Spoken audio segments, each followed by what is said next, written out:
Exercise 1 part 1 section D में पहला सवाल D1 में क्या दिया हुआ है? एन अल्फा पार्टिकल यानी हीलियम का न्यूक्लियस।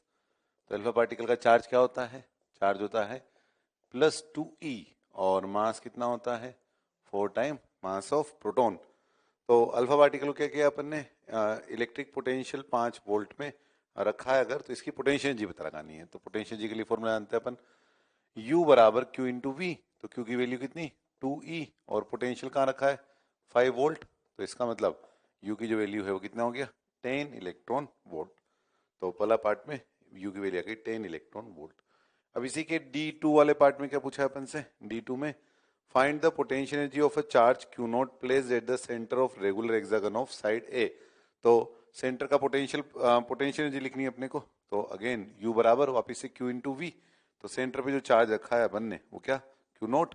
और सेंटर पे 6 चार्ज के कारण पोटेंशियल कितना बन जाएगा? 6kQ bye A। तो कितना हो गया? 6kQ not bye A।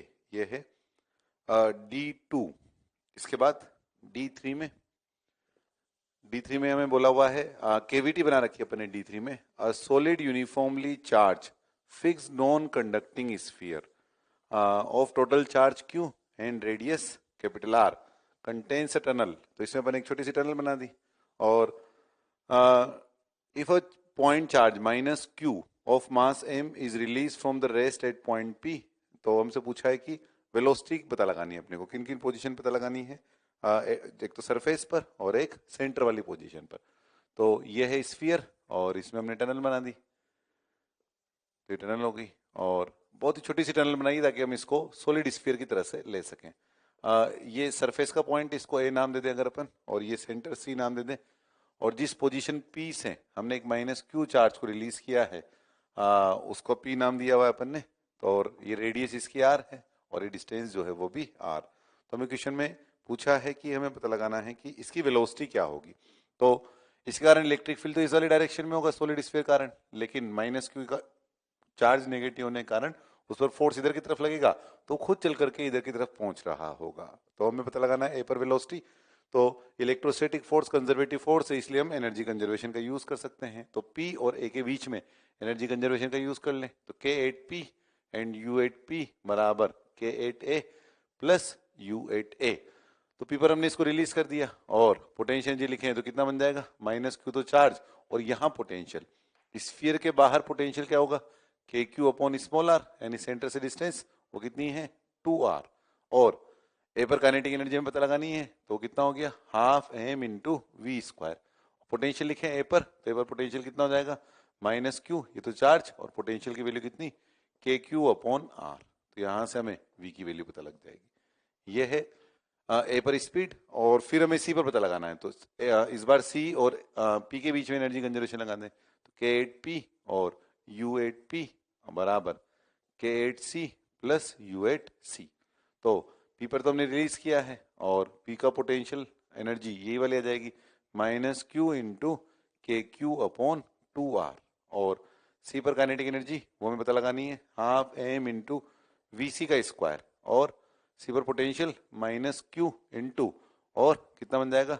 KQ upon, और सेंटर का पोटेंशियल, सॉलिड स्फीयर के सेंटर का पोटेंशियल कितना बनेगा? 3/2 KQ बाय R। तो इससे हमें C पर स्पीड जो है वो पता लग जाएगी। ये हो गया D3 का सेकंड। इसके बाद ये वाला जो क्वेश्चन था ये था D3। इसके बाद नेक्स्ट क्वेश्चन D4 में क्या दिया हुआ है हमको? D4 वाले क्वेश्चन में 2 आइडेंटिकल चार्जेस 5 माइक्रोकूलम और each are fixed at a distance 8 centimetre and charge particle of mass भी दिया हुआ है इसका अपने को 9 इंटू 10 की पावर -6 kg। और चार्ज की जो वैल्यू दे रखी है अपने को वो क्या है? चार्ज की वैल्यू है -10 microcoulomb. Are placed at a separation 5 centimetre from each of them are release. तो find the speed of the particle when it is nearest to the 2 charges. तो जब ये नियरेस्ट होगा इसके तब के लिए हमें वैल्यू पता लगानी है। D4 नेक्स्ट क्वेश्चन जो है उसमें 2 identical charges 5 microcoulomb each are fixed at 8 centimetre. तो 5 माइक्रोकूलम के चार्ज है, ये भी 5 माइक्रोकूलम और ये भी 5 माइक्रोकूलम, और डिस्टेंस जो है वो 8 सेंटीमीटर है। and a charged particle of mass or minus 10 microcoulomb is placed at a distance 5 centimeter from each of them. तो दोनों से 5 सेंटीमीटर के डिस्टेंस पर है वो. अब दोनों से 5 सेंटीमीटर के डिस्टेंस पर है तो ये 5 सेंटीमीटर हो गया और ये वाला 4 सेंटीमीटर हो गया और ये वाला 4 सेंटीमीटर हो गया और ये दोनों से 5 सेंटीमीटर के डिस्टेंस पर हो गया, यानी ये वाला जो सेपरेशन है वो कितना हो गया 3 सेंटीमीटर. तो ये जो दोनों +5 माइक्रोकुलाम चार्ज है ये तो फिक्स है अपनी पोजीशन पर और यहाँ जो चार्ज है ये वाला ये कितना -10 माइक्रोकुलाम. इसे अगर अपन ए नाम दे देते हैं, इस वाले को बी नाम दे देता हूँ और ये दो चार्ज तो फिक्स है ही सही, तो इनको सी और डी नाम दे देते हैं. तो हमें क्वेश्चन में पूछा है कि find the speed of the particle when it is nearest to the 2 point charge. अब क्या है कि इस पर फोर्स लगा, इसके कारण इधर और इसके कारण इधर, इन दोनों का ये इफेक्ट तो कैंसिल हो गया और नेट इधर की तरफ जुड़ गया, तो चल करके ये बी वाली पोजीशन तक पहुंच जाएगा. आगे भी जाएगा, यहाँ आने पर इसकी वेलोसिटी मैक्सिमम हो जाएगी और फिर आगे भी जा रहा होगा और उतनी डिस्टेंस जाएगा जितना इधर गया, फिर वापस लौट के भी आएगा. इस तरह से ऑसिलेटरी मोशन कर रहा होगा. तो अपन ए और बी के बीच में हमें तो ये पता लगाना है कि जब ये नियरेस्ट होगा इन दोनों के तब इसकी स्पीड क्या होगी. तो हम क्या करें, ए और बी के बीच में एनर्जी कंजर्वेशन लगा दें. तो के ए प्लस यू ए बराबर के बी प्लस यू बी. तो ए पर हमने इसको रिलीज किया है इसलिए ए पर काइनेटिक एनर्जी 0 हो गई और ए पर पोटेंशियल एनर्जी लिखना चाहें तो कितना हो गया -10 माइक्रोकुलाम तो चार्ज और इसके कारण पोटेंशियल वो कितना बनेगा, वो बन जाएगा के क्यू. क्यू कितना हो गया 5 माइक्रोकुलाम अपॉन आर. आर यानी क्या सेपरेशन है 5 सेंटीमीटर यानी 5 इंटू 10⁻². ऐसे इसके कारण इसलिए इंटू 2 ये लिख दिया अपन ने यू ए ये वाला equal to K B. B पर काइनेटिक एनर्जी वो हमें पता लगानी है ½ m into V B square और बी पर पोटेंशियल वापिस ये वाली वैल्यू -10 माइक्रोकुलाम और सिर्फ क्या चेंज हो जाएगा 5 सेंटीमीटर की जगह सेपरेशन 4 सेंटीमीटर हो जाएगी, यानी कितना के इंटू 5 माइक्रोकुलाम इंटू 2 और अपॉन सेपरेशन 4 सेंटीमीटर यानी 4 इंटू 10⁻². तो इस पूरी लाइन में अननोन क्या है अपने को वी बी. तो इससे अपने को बी वाली पोजीशन पर स्पीड निकल जाएगी. यह है D4 क्वेश्चन. इसके बाद नेक्स्ट D5. D5 वाले क्वेश्चन में क्या दिया हुआ हमको, charge particle of mass m और चार्ज q है और इनिशियल काइनेटिक एनर्जी k दे रखी है और इसको अपन ने प्रोजेक्ट किया है k काइनेटिक एनर्जी देकर के from infinite towards a heavy nucleus of charge q. तो D5 क्वेश्चन जो है उसमें ये चार्ज q और प्लस q है और फिक्स है और एक चार्ज q को अपन ने बहुत दूर यानी इनफाइनाइट वाली पोजीशन से काइनेटिक एनर्जी k दे करके भेजा है. और अब हमें क्या क्या पूछा है कि if M is perfect. M is perfect का मतलब इसी लाइन के लोग. अब इसी लाइन के लोग अगर ये आ रहा है और हमसे पूछा है कि कितना नियरेस्ट डिस्टेंस तक ये आ पाएगा, तो चूंकि इस पे इलेक्ट्रिक फील्ड इस लाइन के लोग लग रहा है इसलिए इस पर जो फोर्स लग रहा है वो वेलोसिटी के जस्ट अपोजिट डायरेक्शन में है. इससे क्या होगा, इससे फोर्स पूरा एक ही काम कर रहा है इसकी स्पीड डिक्रीज करने का. तो किसी न किसी पोजीशन पर आकर के इसकी वेलोसिटी 0 हो जाएगी. तो जहां पोजीशन 0, जिस पोजीशन पर वेलोसिटी 0 हो जाएगी वो सेपरेशन हमें पता लगाना है. तो मिनिमम सेपरेशन पता लगाना है तो इसका नाम हमने आर मिनिमम बोल दिया और इस पोजीशन को ए बोले और ये इनफाइनाइट वाली पोजीशन से रवाना हुआ तो इनफाइनाइट और ए के बीच में एनर्जी कंजर्वेशन का यूज कर लें. तो K8 इनफाइनाइट U8 इनफाइनाइट बराबर K8A और प्लस U8A. तो इनफाइनाइट पर काइनेटिक एनर्जी कितनी दी अपन ने K और पोटेंशियल एनर्जी कितनी हो जाएगी 0. ए पर काइनेटिक एनर्जी कितनी हो गई 0 और पोटेंशियल एनर्जी कितनी हो जाएगी, चार्ज Q यहाँ जब पहुंचा है तो Q इंटू और उस Q के कारण KQ बाय आर मिनिमम. तो इससे हमें आर मिनिमम की वैल्यू पता लग गई. ये है इसका ए पार्ट. आर मिनिमम पता लगाना था अपने को. ये वाला काइनेटिक एनर्जी के वाला है और ये कांस्टेंट के वाला 1/4πε0 वाला है. तो चाहो तो इस के को 1/4πε0 लिख दो तो इधर चला जाएगा और यहाँ से हमें आर मिनिमम का वैल्यू पता लग जाएगा. सेकेंड पार्ट में हमें पूछा है बी पार्ट में इसका कि if M is not perfect. अब एम परफेक्ट नहीं है तो यानी हमने इसको टेढ़े भेजा. अब टेढ़े भेजा तो उससे क्या हुआ, उससे अब इसकी वेलोसिटी कम तो होती जा रही होगी लेकिन साथ में अब ये कर्व पार्ट में जा रहा होगा. तो ये है ए पार्ट. फिर अपन बी पार्ट देखते हैं हम D5 का बी पार्ट. अगर एम परफेक्ट नहीं है इसका तो एम अगर परफेक्ट नहीं है तो अब ये किस तरह से जा रहा होगा. तो हमने इस बार इसको भेजा इनफाइनाइट से ही है लेकिन अब की बार ये ऐसे कर्व पाथ में ऐसे इस तरह से जा रहा है कुछ और ये इनफाइनाइट वाली पोजीशन से हमने इसको भेजा. तो हमें पता लगाना है कि what is the minimum separation या वेलोसिटी पता लगाना है तो वेलोसिटी पता लगा सकते हैं. तो क्वेश्चन में पूछा है बी पार्ट में कि with the imperfect M determine the speed, speed पता लगाना है हमको। तो इस पॉइंट को अगर अपन डी नाम दें तो डी पर स्पीड पता लगाना है।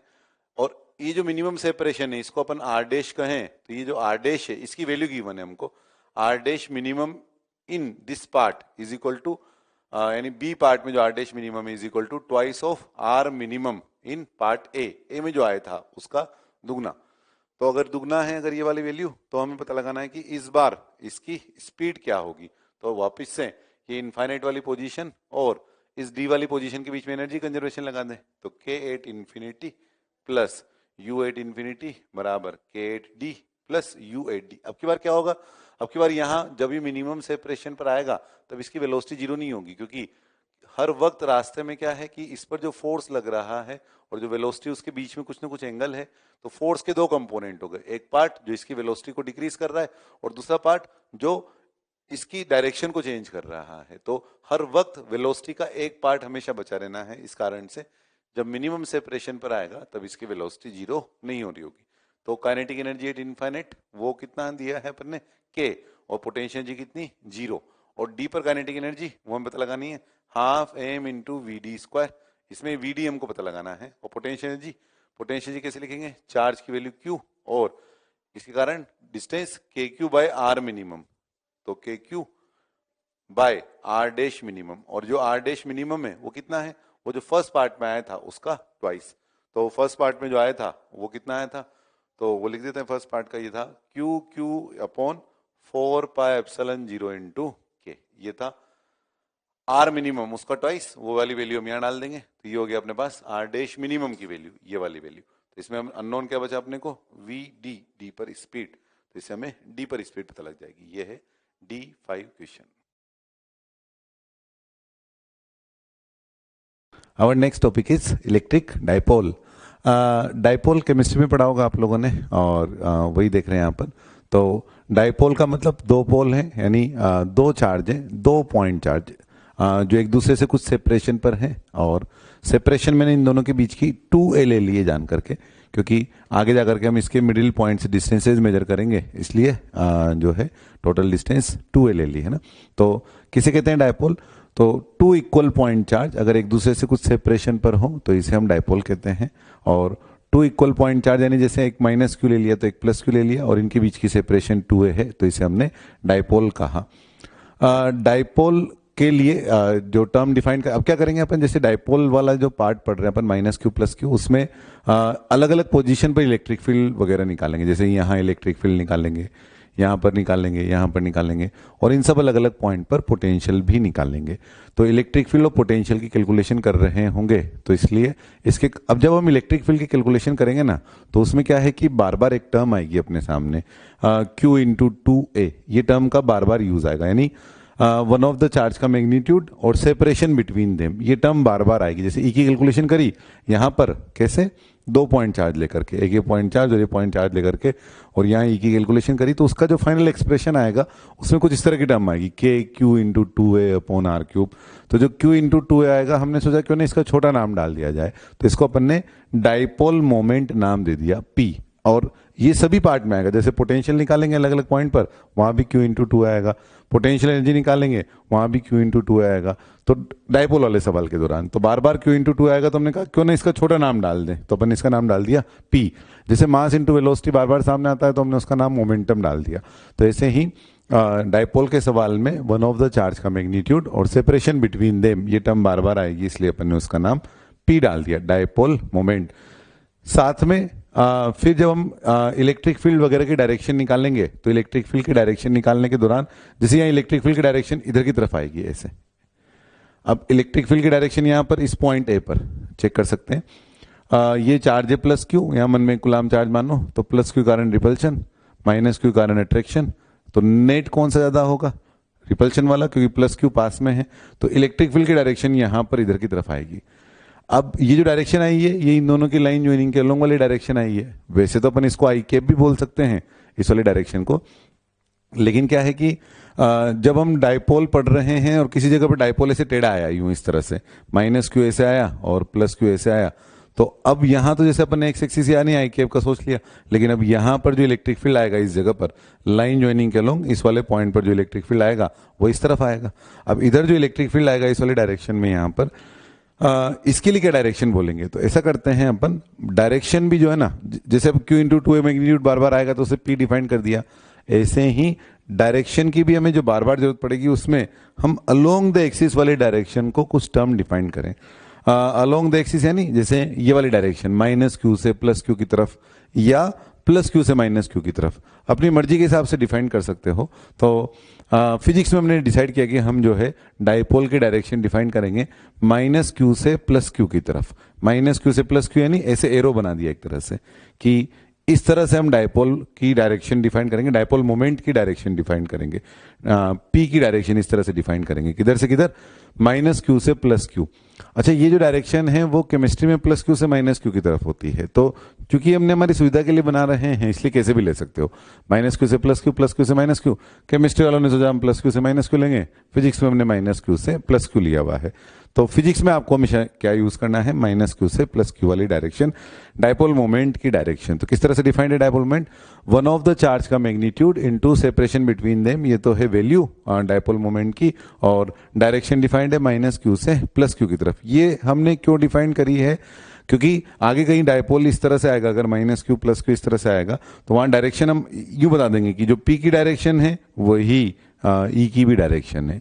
तो डायपोल किसे कहा अपन ने, डायपोल दो charge minus Q plus Q, दो पॉइंट चार्ज एक दूसरे से कुछ सेपरेशन पर हैं तो उसे हमने डायपोल कहा। फिर दूसरी बात हमने कहा कि जब हम इलेक्ट्रिक फील्ड की कैलकुलेशन करेंगे या पोटेंशियल है पोटेंशियल की कैलकुलेशन करेंगे तो वहां क्यू इंटू टू ए वाली टर्म बार बार सामने आएगी, तो हमने कहा ऐसा कुछ नाम डाल देते हैं, तो हमने इसका नाम डाल दिया डायपोल मोमेंट। पी से हम इसको डिफाइन कर रहे हैं, और कैसे लिखते हैं डायपोल मोमेंट को, वन ऑफ द चार्ज का मैग्नीट्यूड और इनटू सेपरेशन बिटवीन देम, किसी एक चार्ज का मैग्नीट्यूड और उनके बीच की डिस्टेंस, इस तरह से हम डायपोल मोमेंट डिफाइन करते हैं। अच्छा, और डायरेक्शन की बात करें, डायरेक्शन ऑफ डायपोल मोमेंट किस तरह से डिफाइन करेंगे, तो ये डिफाइन कर दिया अपन ने from minus Q to plus Q, minus Q से प्लस क्यू की तरफ। और डायपोल को कैसे रिप्रेजेंट करेंगे अपन, डायपोल को इस तरह से रिप्रेजेंट करेंगे एरो बना करके, माइनस क्यू से प्लस क्यू की तरफ, यानी ऐसे एरो बना देंगे और ऐसे पी लिख दिया करेंगे अपन।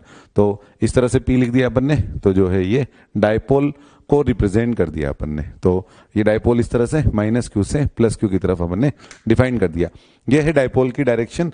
और अब आप ये देखें कि हम माइनस क्यू प्लस क्यू वाला जो डायपोल है, मतलब जैसे इलेक्ट्रिक फील्ड वाली बात जब कर रहे हैं तो पॉइंट चार्ज में यही क्यों पढ़ रहे हैं, माइनस क्यू प्लस क्यू, दोनों प्लस क्यू देख लें या दोनों माइनस क्यू लें, आखिर माइनस क्यू प्लस क्यू क्यों देखना चाह रहे हैं, तो वो अपन इसलिए देखना चाह रहे हैं क्योंकि एटम में अधिकतर जगह हमें ये डायपोल जैसी सिचुएशन मिल जाएगी। इसलिए जैसे मान लो अपन H2O की बात करें तो H2O जो है H2O की बात कर रहे हैं अपन,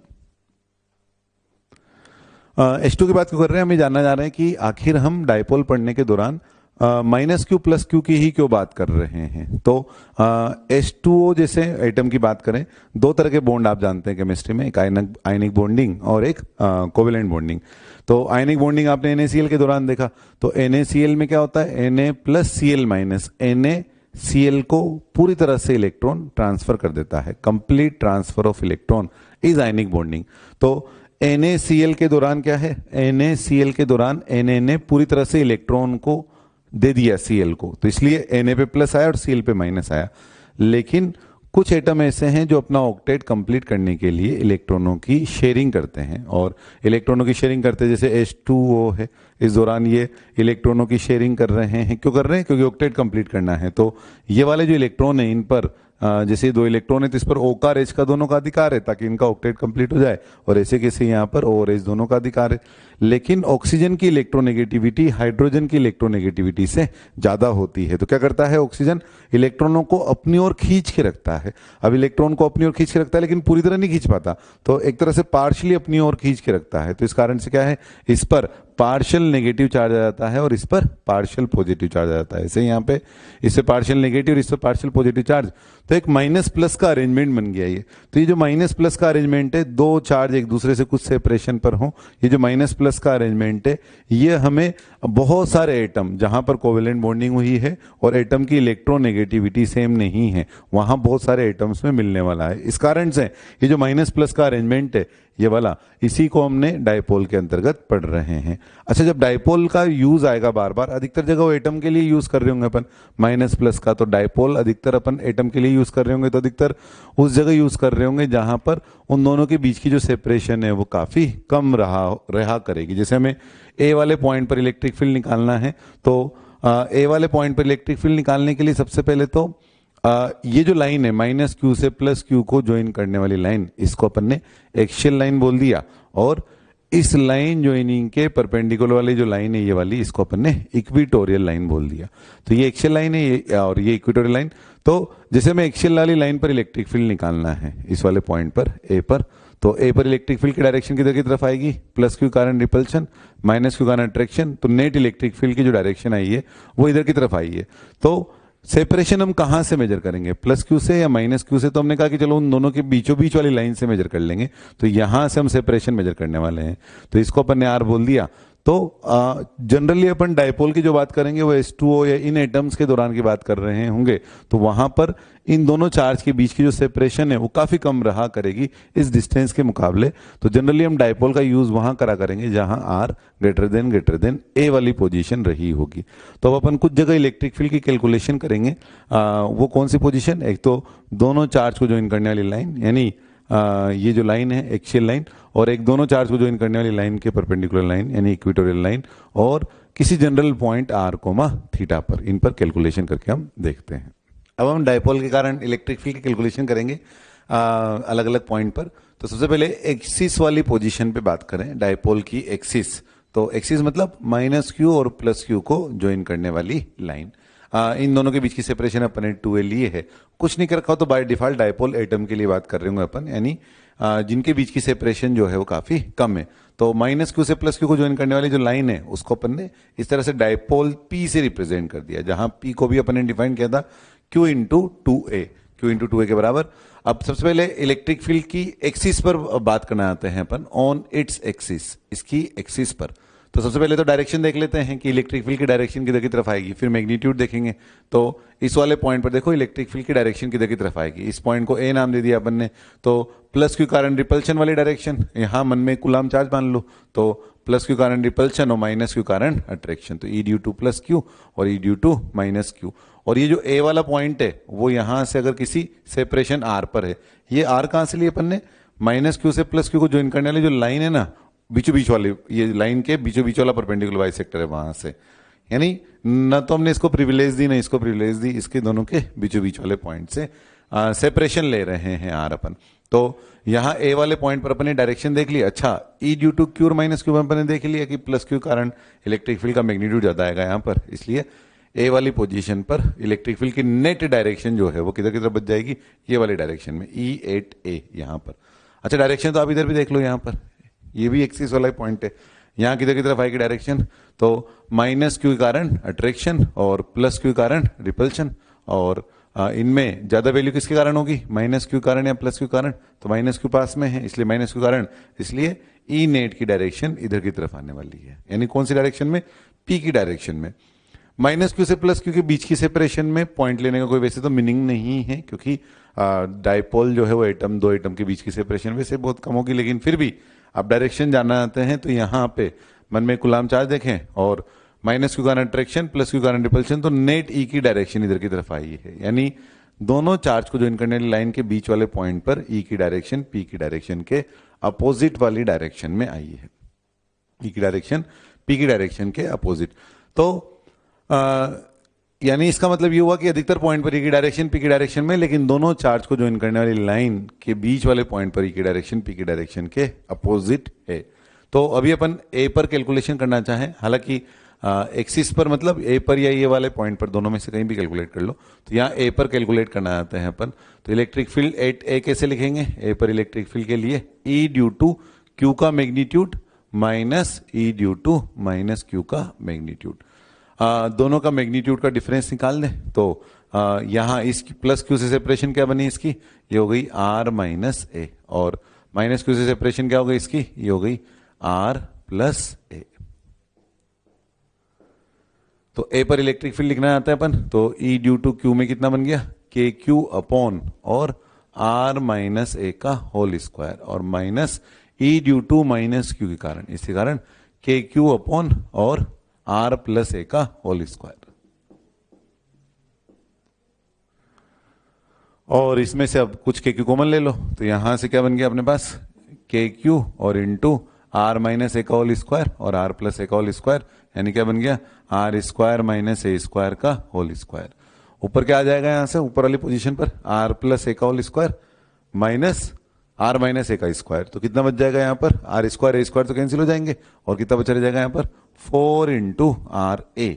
अभी तक हमने कोई अप्रोक्सीमेशन नहीं लिया है, ये जनरल आंसर हमने निकाला है, लेकिन ये आंसर इतना बड़ा है कि इसको हम याद करने की जगह तो जब भी सवाल आएगा दो चार्ज के सवाल की तरह से इसको सोल्व कर लेंगे।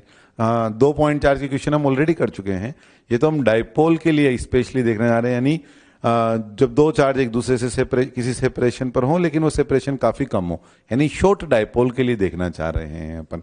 तो यहां से आप देखें Q इंटू टू अपियर हुआ है, और साथ में हम इस कंडीशन के लिए बात करना आ रहे हैं कि अगर R बहुत बड़ा हो A के मुकाबले, तो अगर R बहुत बड़ा होगा A के मुकाबले तो फिर क्या करेंगे अपन, R square minus A square को क्या लिख सकते हैं अपन, A को भुला देंगे तो आर स्क्वायर का स्क्वायर, R की पावर 4, R कैंसिल हो गया तो कितना बच गया, आर क्यूब, और आर क्यूब बच गया तो यहां से इस वाली पोजीशन से कितना बच जाएगा, इस कंडीशन के लिए R ग्रेटर देन ए वाली कंडीशन के लिए ये बन गया अपने पास K Q into 4 R A upon,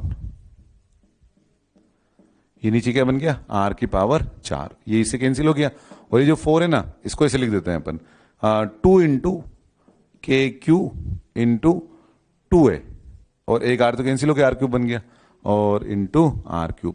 ये अपन है ना क्यू इंटू 2a क्यों लिखा, क्योंकि वो p वाली टर्म हमने डिफाइन करी थी और हमें पता था कि q इंटू 2 आने वाला है, तो ये जो q इंटू 2a लिखा हुआ है अपन ने इसको p नाम दे दिया, तो क्या बन गया अपने पास 2kp अपॉन आर क्यूब। तो इलेक्ट्रिक फील्ड की जो वैल्यू आ गई एक्सिस पर, वह आंसर आ गया अपने पास कितना, 2kp अपॉन आर क्यूब, ये इलेक्ट्रिक फील्ड का आंसर आ गया।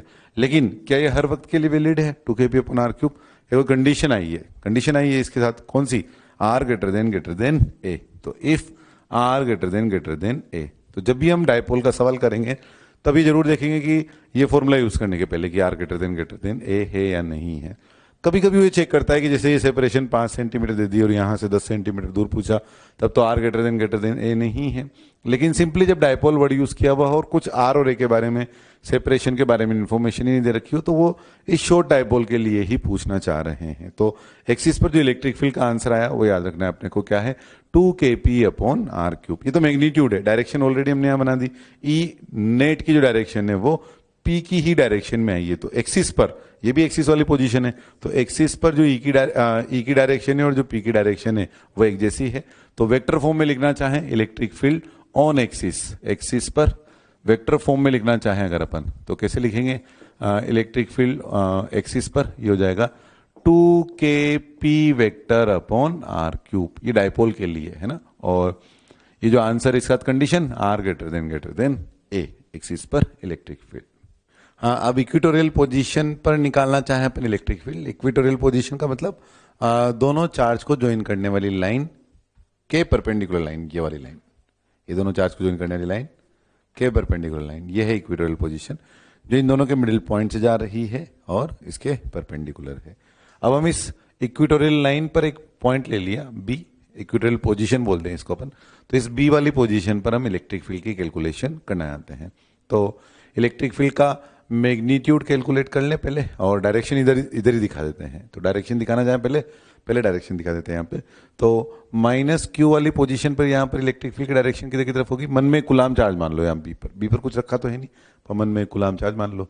तो यहाँ पर माइनस क्यू कारण क्या हो रहा होगा, अट्रैक्शन, तो अट्रैक्शन हो रहा होगा यानी इधर की तरफ ई ड्यू टू माइनस क्यू, और प्लस क्यू कारण क्या हो रहा होगा, रिपल्शन, तो ये है ई ड्यू टू प्लस क्यू, ये E due to plus Q और ई ड्यू टू माइनस क्यू, ये है इलेक्ट्रिक फील्ड की डायरेक्शन है ना। और मान लो ये वाला एंगल थीटा है, तो ये वाला एंगल भी थीटा हो जाएगा, क्योंकि वही आर और ए सेम है, इसलिए थीटा दोनों सेम। और यहाँ से एक सीधी लाइन बना दी, ये एंगल थीटा है तो ये वाला एंगल भी कितना, थीटा। और ये वाला एंगल थीटा है तो ये वाला एंगल भी कितना, थीटा। और ई का जो मैग्नीट्यूड है यहाँ बी वाली पोजीशन पर, वो दोनों चार्ज के कारण सेम आ रहा होगा। तो E at B due to plus Q का magnitude and E at B due to minus Q का जो मैग्नीट्यूड है वो सेम होगा। और कितना होगा, उसको मान लो मैं ई वन नाम दे देता हूँ, ई वन। तो ई वन इक्वल टू कितना हो गया, के क्यू अपॉन, और ये वाली सेपरेशन, ये आर और ये, तो ये वाला कितना हो गया, R square plus A square. तो ये हो गया R square plus A square. यह है अपने पास ई वन का मैग्नीट्यूड। अच्छा अब देखो दोनों ई वन बराबर है ना, ये ई वन ये ई वन, तो ई वन का साइन थीटा ई वन का साइन थीटा वाला पार्ट तो कैंसिल हो गया, और ई वन का कोस थीटा ई वन का कोस थीटा वाला पार्ट जो है वो ऐड हो गया। तो देखो इधर वाला जो नेट वैल्यू है इलेक्ट्रिक फील्ड का वो इधर की तरफ आ गया, टोटल मिलाकर नेट, और वैल्यू कितनी हो गई, 2E1 कोस थीटा, है ना। और जो डायरेक्शन है वो किधर की तरफ आई है, पी के अपोजिट, अपोजिट टू पी। यानी अगर पी आई केप में है तो माइनस आई केप में, या पी को खुद कोई डायरेक्शन बोले हैं तो वो पी की डायरेक्शन के अपोजिट डायरेक्शन आ गई। तो यहां पर जो है ये बना E1, तो अपन लिख रहे हैं ई नेट एट बी, तो बी पर नेट ई जो बन रहा है वो कितना हो गया, 2E1 कोस थीटा। और 2E1 कोस थीटा में E1 की वैल्यू डाल दी, ये हो गया K Q upon are square plus A square, और कोस थीटा यानी बेस अपॉन हाइपोटेनस, यानी कितना बन गया, ये हो गया A upon under root of R square plus A square. अब इसमें देखो ये जो आया है वैल्यू अंडर रूट ए, तो ये जो वैल्यू आया है इसको अपन ऐसे लिख दें, K into Q into two A, और ये R square plus A square की पावर 3/2, और कंडीशन के साथ if R is greater than A, अगर ऐसा है तो E at equatorial position means E at B, E at equatorial position means E at B. तो ई एट बी कितना हो जाएगा, ये हो गया K into Q into two A, और अपॉन यहां से R square plus A square की पावर 3/2, लेकिन जो आर ग्रेटर देन ए है ना, तो अपन क्या करें, आर बड़ा है ऐसे तो ए को बुला दें, तो यहाँ पे कितना बन जाएगा, आर क्यूब। तो क्यू इंटू टू ए का नाम क्या हो गया, पी, तो बन गया के पी अपॉन आर क्यूब। ये इलेक्ट्रिक फील्ड का मैग्नीट्यूड आ गया, के पी अपॉन आर क्यूब। और वेक्टर फॉर्म में लिखना चाहें तो डायरेक्शन तो भी अपन ने देखी थी कि जो पी की डायरेक्शन है और जो ई की डायरेक्शन है वो दोनों एक दूसरे के अपोजिट आए हैं। और ई वेक्टर लिखना चाहते हैं अपन इक्विटोरियल पोजीशन पर, E at equatorial position vector form में, तो क्या हो गया 2kp अपॉन आर क्यूब, और जो पी की डायरेक्शन है ना उसके अपोजिट डायरेक्शन, यानी इसका मतलब 2kp अपॉन आर क्यूब, 2 तो एक्सिस पे था, kp अपॉन आर क्यूब, और जो पी की डायरेक्शन है उसके अपोजिट डायरेक्शन, तो यानी इसका मतलब ये माइनस और लगा दिया। ये माइनस क्या शो करता है कि जो पी की डायरेक्शन है ना और जो ई की डायरेक्शन है वो दोनों एक दूसरे के अपोजिट। तो ये हो गया ई एट इक्विटोरियल पोजीशन। तो इसी कंडीशन के साथ में कुछ कंडीशन फॉर्मूला यूज करने की, हाँ, R should be greater than A. अगर ऐसा नहीं है तो फिर ये फॉर्मूला वैलिड नहीं रहेगा, तो फिर हम सवाल की तरह से इसको सोल्व कर लेंगे। तो ई एट इक्विटोरियल पोजीशन आ गया, मैग्नीट्यूड याद रखेंगे अपन K P upon are cube, direction अलग से ध्यान रख लेंगे कि जो पी की डायरेक्शन, जैसे किसी क्वेश्चन में डायपोल है ऐसे पी यहाँ पर और हमसे पूछा ई, तो ये ई की डायरेक्शन पी की डायरेक्शन के अपोजिट डायरेक्शन, और magnitude K P upon are cube. Axis और इक्वेटोरियल पॉइंट के बाद अब जनरल पॉइंट डी पर निकालें, जैसे आर कोमा थीटा पर। तो ये माइनस क्यू चार्ज है प्लस क्यू चार्ज है, और हमने कोई जनरल पॉइंट लिया दोनों की मिडिल पॉइंट से आर डिस्टेंस पर डी पॉइंट, और पोजीशन डिस्टेंस आर हो गया, और माइनस क्यू से प्लस क्यू को ज्वाइन करने वाली जो लाइन है उससे कुछ एंगल थीटा पर। इलेक्ट्रिक फील्ड की कैलकुलेशन हम करना आ रहे हैं यहाँ पर, तो प्लस क्यू को इससे ज्वाइन किया अपन ने इस वाले को, और यहाँ पर जो इलेक्ट्रिक फील्ड की डायरेक्शन आएगी ई ड्यू टू प्लस क्यू, वही वाली डायरेक्शन में जाएगी, ये हो गया ई ड्यू टू प्लस क्यू। और ई ड्यू टू माइनस क्यू वाली जो डायरेक्शन है वही वाली आ गई, तो ये हो गया अपने पास E due to minus Q, और ये E due to plus Q, E due to minus Q. तो नेट इलेक्ट्रिक फील्ड हमें निकालना है। अब क्या है कि समस्या क्या है अपने पास, जैसे डिस्टेंस है अपने पास पर इसमें से कोई एंगल 90 डिग्री नहीं है, तो साइन लो लगाओ, फिर ये डिस्टेंसेज निकालो, फिर ये एंगल पता लगा करके इन दोनों का रिजल्टेंट इलेक्ट्रिक फील्ड निकालो, तो इस तरह से तो बहुत बड़ा हो जाएगा। तो कोई ऐसा तरीका ढूंढने अपन उसकी जगह जिससे थोड़ा आसानी से हम निकाल सके। क्या तरीका हो सकता है वो?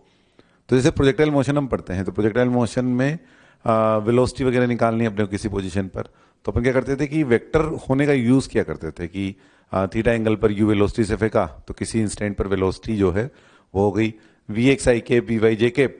तो वी एक्स अलग से निकाल लिया, वी वाई अलग से निकाल लिया, और नेट वेलोसिटी वी एक्स और वी वाई का वेक्टर एडिशन करके वैल्यू निकाल ली। ऐसे ही हम क्या करेंगे कि ये डिस्टेंसेस निकालने की जगह इस डाइपोल के वेक्टर होने का यूज करेंगे। यानी हमने जानकर के जो इसको वेक्टर माना है वो इसीलिए माना है कि माइनस क्यू से प्लस क्यू की डायरेक्शन जो मानी है उससे क्या फायदा होगा अब अपने को कि इसके वेक्टर होने का यूज कर पाएंगे। तो जैसे अपने को ये है डाइपोल और जनरल आर कोमा थीटा वाली पोजीशन पर आंसर निकालना है, जैसे यहां पर आंसर निकालना है, तो यहां आंसर इस वाले पॉइंट पर निकालने के लिए हम क्या करेंगे, हम कहेंगे कि हम पी के कारण नहीं आंसर निकाल रहे हैं, हम पी के दो कंपोनेंट कर लेंगे। एक डाइपोल मोमेंट वो जो लाइन ज्वाइनिंग के अलोंग है, डी के अलोंग, ये वाला पी कोस थीटा, और एक उसके परपेंडिकुलर यानी ये वाला, यानी पी साइन थीटा।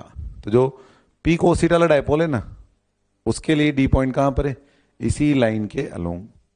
तो इसी लाइन के अलोंग थी तो एक्सिस वाली पोजीशन हो गई। तो ये जो है ना, ये वाला, ये पोजीशन पी कोस थीटा वाला जो डाइपोल है ये, और जो आर है वो तो सेम ही डायरेक्शन में है। तो यहां तो हम एक्सिस वाला ही फॉर्मूला यूज कर लेंगे, क्या, 2kp upon are cube, P का मतलब पी कोस थीटा, और जो है ये जो पी साइन थीटा है इसके लिए, पी साइन थीटा के लिए ये कौन सी पोजीशन हो जाएगी, इक्वेटोरियल पोजीशन। तो यहां पर जो इलेक्ट्रिक फील्ड है वो किधर आ जाएगा, इसके अपोजिट डायरेक्शन में, इधर। अब इन दोनों का रिजल्टेंट निकाल लेंगे। तो ये थोड़ा आसान पड़ेगा अपने को इस वाले मेथड के मुकाबले। तो अब ऐसे निकाल के देखते हैं अपन एक्सिस वाली पोजीशन पर इलेक्ट्रिक फील्ड। अब इसके जो भी अपन ने मेथड देखा कि अपन डाइपोल के वेक्टर फॉर्म का यूज करेंगे और जनरल पोजीशन पर आंसर निकालने के लिए। तो ये है डाइपोल और हमें यहाँ किसी जनरल पॉइंट डी पर आंसर निकालना है आर कोमा थीटा पर। और इसके लिए अपने क्या किया, ये जो डाइपोल है ना पी, इसके दो कंपोनेंट कर लिए। कौन कौन सी डायरेक्शन में, एक तो जो आर वाली डायरेक्शन है उसी डायरेक्शन में, तो इस आर वाली डायरेक्शन में कितना हो गया वैल्यू, पी कोस थीटा, और एक ये वाली डायरेक्शन, ये क्या हो गया, पी साइन थीटा। तो देखो पी कोस थीटा के लिए ये पॉइंट डी जो है ना वो कहां पर है, वो है अलोंग द एक्सिस। तो इसके लिए अपन क्या फॉर्मूला यूज कर सकते हैं, मान लो मैं इसको ई पैरेलल या ई वन नाम दूं, तो ई वन की वैल्यू क्या बन जाएगी, ई वन बराबर हो जाएगा 2k और 2kp अपॉन आर क्यूब। अब देखो p जो है ना उसका नाम क्या हो जाएगा, वो हो गया p कोस थीटा और upon are cube, 2kp upon are cube, axis वाला फॉर्मूला।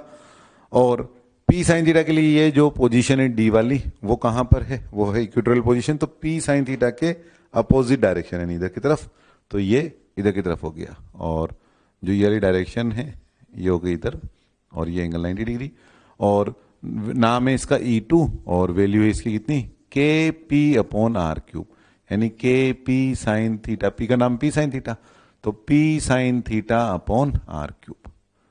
तो ये इस पोजीशन पर इलेक्ट्रिक फील्ड हो गया। अब इन दोनों का मिलाकर रिजल्टेंट निकालें, तो रिजल्टेंट किधर की तरफ आएगा, रिजल्टेंट इन दोनों के बीच में आ जाएगा कहीं, तो ये ई नेट हो गया, ऐसे ई नेट।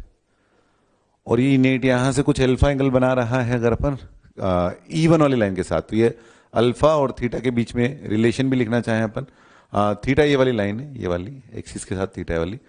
तो सबसे पहले तो ई नेट निकाल लेते हैं अपन। देखो ई नेट है ना, ई वन ई टू का रिजल्टेंट है और ई वन ई टू दोनों एक दूसरे के परपेंडिकुलर है। तो ई नेट की वैल्यू लिखना चाहें अगर अपन, तो ई नेट बराबर हो गया अपने पास क्या, under root of e one square plus e two square, ये ई नेट हो गया। और इन दोनों का स्क्वायर कर दो, तो इसमें देखो kp upon are cube, kp upon are cube तो दोनों में आ जाएगा, तो कॉमन आ जाएगा, और यहां से क्या बच जाएगा, 2 कोस थीटा का होल स्क्वायर और साइन थीटा का होल स्क्वायर। तो कितना हो गया यहां से, E net equal to under root of KP upon are cube तो आ गया बाहर, और यहां कितना बच गया, 2 कोस थीटा का स्क्वायर, यानी कितना 4 कोस स्क्वायर थीटा, और यहां से साइन स्क्वायर थीटा, और cos square plus sine square theta 1 हो जाएगा। तो इसका मतलब जो E at general position R comma theta की जो वैल्यू बनी वो कितनी बन गई, के पी अपॉन आर क्यूब, और एक कोस स्क्वायर साइन स्क्वायर 1 हो गया ना, तो कितना बच गया, 3 कोस स्क्वायर थीटा, तो 1 प्लस 3 कोस स्क्वायर थीटा। ये जनरल आर कोमा थीटा पर नेट इलेक्ट्रिक फील्ड का मैग्नीट्यूड आ गया। इसमें आप थीटा बराबर 0 डिग्री डालो। अच्छा, थीटा किस चीज के बीच का एंगल है? Theta is angle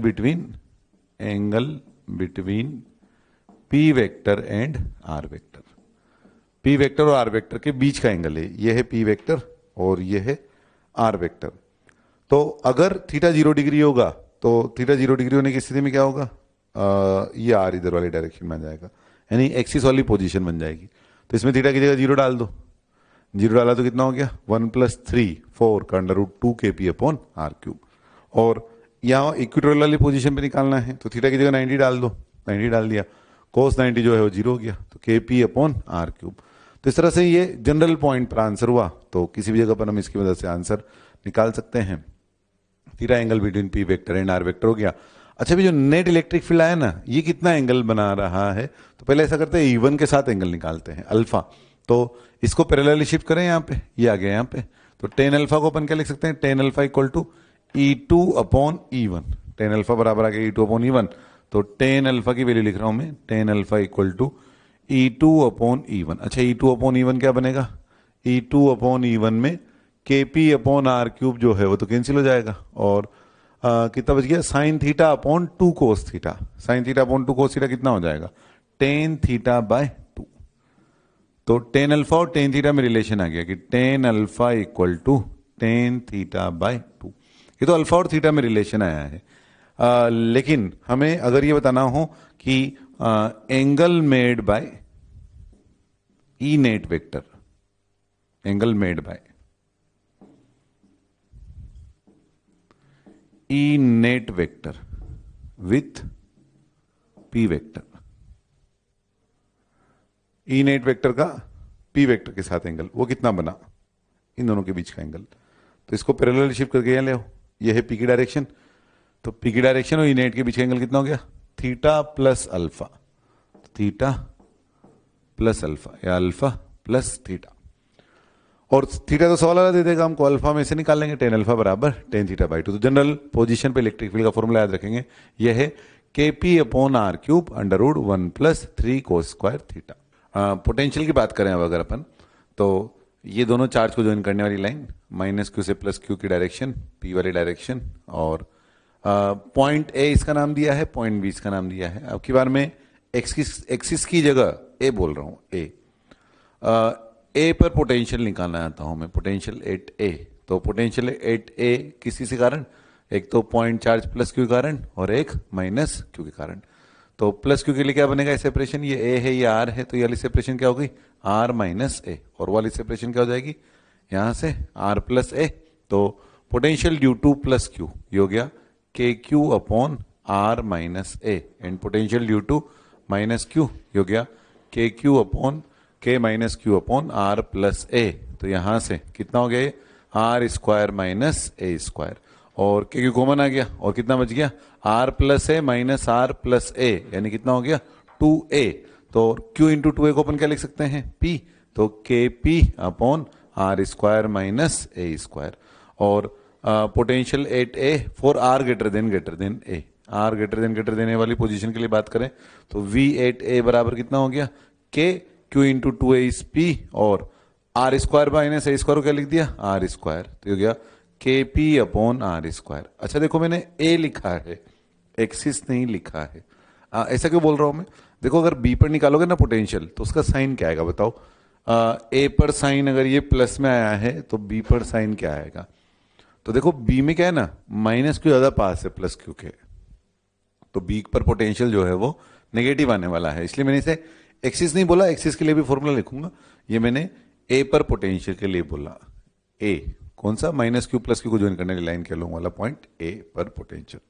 potential at equatorial position निकालें अगर अपन, जैसे g पॉइंट पे निकालना चाहें डायपोल के कारण, तो पोटेंशियल एट g, ये सेपरेशन a है और ये r है, तो ये वाली सेपरेशन हो गई √r² + a², और ये वाली सेपरेशन भी हो गई √r² + a²। तो g पर यानी इक्वेटोरियल पोजीशन पर पोटेंशियल निकालना आता है v due to +q and v due to -q। तो v ड्यू टू +q कितना आ गया? kq/√r² + a², और v ड्यू टू -q कितना आ गया? k - q/√r² + a²। दोनों इक्वल हैं, इसलिए वैल्यू कितना आ गया नेट 0, तो इक्विटोरियल पोजीशन पर पोटेंशियल की वैल्यू 0 आ गई। ये माइनस क्यू से प्लस क्यू की ज्वाइन करने वाली लाइन, यानी ये है पी की डायरेक्शन और यहाँ पर पोटेंशियल 0 आया है। तो ये जो पोटेंशियल 0 आया है वो इस पॉइंट पर, इस पर यहाँ कहीं भी निकाला आप, यहाँ पर इस पूरी लाइन पर पोटेंशियल 0 होगा, यानी इक्वेटोरियल लाइन का हर पॉइंट का पोटेंशियल 0 होगा। अब ना केवल इक्वेटोरियल लाइन बल्कि इक्वेटोरियल प्लेन भी, ये प्लेन लें अगर आप, तो इस प्लेन का कोई भी पॉइंट लें, इस प्लेन के किसी पॉइंट से माइनस क्यू की डिस्टेंस और प्लस क्यू की डिस्टेंस जो है वो इक्वल आएगी। इसका मतलब ये जो प्लेन है, ये वाला इक्वेटोरियल प्लेन, इसका पोटेंशियल कितना होगा 0। तो पोटेंशियल एट इक्वेटोरियल पॉइंट और इक्वेटोरियल प्लेन विल बी 0। अब जनरल आर कोमा थीटा वाली पोजीशन पे निकालें, तो ये है डायपोल और इसके कारण किसी आर कोमा थीटा वाली पोजीशन यानी डी पर हमें पोटेंशियल की वैल्यू निकालनी है। तो पी के वेक्टर होने का फायदा उठाएंगे अपन, और पी का वाला कंपोनेंट क्या बना, पी का वाला कंपोनेंट जो बना वो है पी कोस थीटा, और पी का वाला कंपोनेंट क्या बना पी साइन थीटा। तो पोटेंशियल एट डी, डी पर पोटेंशियल की बात करें अपन, तो v due to p cos theta and v due to p sine theta, दोनों कारण पोटेंशियल लिखना चाहे तो पी कोस थीटा के लिए देखो ये जो है ये एक्सिस वाली पोजीशन है, और एक्सिस पर जो पोटेंशियल होगा वो कितना हो जाएगा k P upon are square. तो के और पी का नाम क्या बना p cos theta upon are square, और इक्वेटोरियल पोजीशन के लिए पी साइन थीटा के लिए डी इक्वेटोरियल पोजीशन है, तो इक्वेटोरियल पोजीशन के लिए वैल्यू कितनी आएगी 0। तो v at d general r comma theta जो बना है वैल्यू वो क्या बना के P cos theta upon are square. तो ये जो बना है k P cos theta upon are square, इसमें थीटा क्या है, theta is angle between p vector and r vector. Theta जो नाम है वही angle between p vector and r vector. तो इसमें आप देखें जैसे ही पोजीशन ए है यहां पर निकालना चाहते हैं अगर आप पोटेंशियल की वैल्यू, तो थीटा की वैल्यू का डालेंगे अपन इसमें 0 डिग्री, तो ये बन जाएगा k P upon are square. लेकिन अगर आप यहां कोई पॉइंट लें बी और यहां पर पोटेंशियल निकालें, तो देखो पी वेक्टर और आर वेक्टर के बीच का जो एंगल बनेगा वो कितना बन जाएगा 180। अब यहाँ 180 डालेंगे तो आंसर क्या आएगा माइनस के पी अपॉन आर स्क्वायर। तो इसलिए अपन ने जब एक्सिस वाला फॉर्मूला लिखा था एक्सिस वाली पोजीशन पर, तो वहां एक्सिस लिखने की जगह सिर्फ ए लिखा था जान करके, क्योंकि ए पर के पी अपॉन आर स्क्वायर आ रहा है और बी पर माइनस के पी अपॉन आर स्क्वायर आ रहा है एक्सिस वाली पोजीशन के लिए। तो जनरल फॉर्मूला क्या बना के P cos theta upon are square है ना। तो potential at general point is K P cos theta upon are square, और इसको वेक्टर फॉर्म में लिखना चाहें अगर आप, है तो स्केलर क्वांटिटी पोटेंशियल, लेकिन वर्क भी स्केलर क्वांटिटी, लेकिन एफ डॉट एस में F vector dot S vector से अपन उसको डॉट प्रोडक्ट की मदद से लिख रहे होते हैं। वैसे ही यहां पर भी इसको अगर अपन आर से मल्टीप्लाई डिवाइड करें तो क्या बन जाएगा k p r cos theta upon are cube, r से मल्टीप्लाई आर से डिवाइड कर दिया अपन ने इसको ना, तो ऊपर वाला बन गया के p r cos theta, P r cos theta और अपॉन आर क्यूब।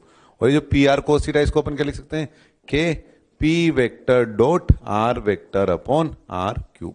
तो कभी वेक्टर फॉर्म में दे रखा हो तो इसका यूज कर लेंगे k p vector dot r vector upon are cube. Otherwise अपने लिए जनरल फॉर्मूला जो है पोटेंशियल का, potential at general r comma theta, क्या है formula k P cos theta upon are square. ये जनरल फॉर्मूला हो गया पोटेंशियल का due to dipole. Equilateral triangle के 3 कॉर्नर पर चार्ज रखे हुए हैं -2q प्लस q और प्लस q, और हमें इसका नेट डायपोल मोमेंट पता लगाना है। तो नेट डायपोल मोमेंट के लिए ये -q और प्लस q मिला करके एक डायपोल हो गया, और एक -q प्लस q मिला करके ये डायपोल हो गया। तो एक डायपोल ये वाला हो गया और एक डायपोल ये वाला हो गया। -q से प्लस q की तरफ ये p और -q से प्लस q की तरफ ये p, और दोनों के बीच का एंगल 60 डिग्री है। तो नेट डायपोल मोमेंट क्या निकाल सकते हैं अपन, p net equal to under root of p square plus 2p square cos 60, यानी a square plus b square plus 2ab cos theta, उसका यूज कर सकते हैं।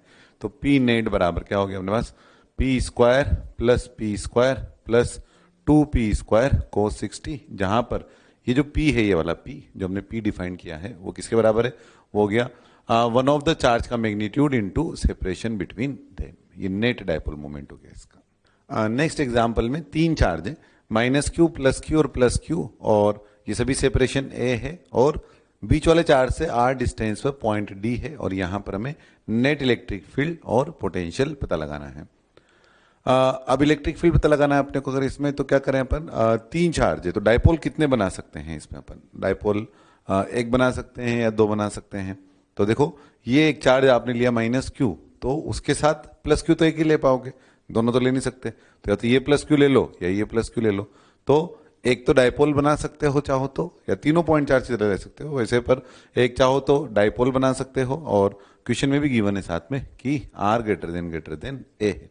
तो डायपोल बनाने के लिए आप माइनस क्यू के साथ क्या लोगे, माइनस क्यू के साथ ये वाला प्लस क्यू लोगे या ये वाला प्लस क्यू लोगे। तो अगर अपन इसके साथ ये वाला ले लेते हैं तो फिर बीच वाले पॉइंट से डिस्टेंस जब बनाएंगे तो वो टेढ़ी बन रही होगी, लेकिन अगर आप इसके साथ ये वाला लेते हैं तो ये इक्वेटोरियल वाली लाइन बन जाएगी।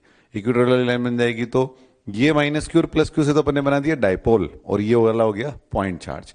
तो ये हो गया अगर डायपोल, तो ये वाली पोजीशन इसके लिए इक्वेटोरियल पोजीशन हो गई। तो यहां पर जो इलेक्ट्रिक फील्ड बना इस डायपोल कारण वो कितना बन गया, के पी अपॉन आर क्यूब, जहां पी का मतलब क्या हो गया, इस पी का मतलब हो गया पी बराबर वन ऑफ द चार्ज का मैग्नीट्यूड और इनटू सेपरेशन बिटवीन देम, यानी कितना 2a। ये दोनों का तो हो गया यहां पर नेट इफेक्ट, और अब इसका निकालें, इसी कारण यहां पर इलेक्ट्रिक फील्ड इधर की तरफ आएगा, E due to this plus Q, और ये E due to plus Q कितना बनेगा, के क्यू अपॉन आर स्क्वायर। तो इसी कारण इलेक्ट्रिक फील्ड हो गया K Q upon are square, और दोनों के बीच का एंगल कितना है 90 डिग्री। तो ई नेट क्या हो जाएगा, ई नेट बराबर अंडर रूट ऑफ के पी अपॉन आर क्यूब का होल स्क्वायर प्लस के क्यू अपॉन आर स्क्वायर का होल स्क्वायर। ये ई नेट 8d हो गया, इन दोनों का अंडर रूट का स्क्वायर, के पी अपॉन आर क्यूब का स्क्वायर प्लस के क्यू अपॉन आर स्क्वायर का होल स्क्वायर। और साथ में पोटेंशियल निकालना चाहें डी पर, तो अगेन एक डायपोल के कारण बोल दें, एक पॉइंट चार्ज के कारण बोल दें, तो v due to dipole plus v due to point charge q.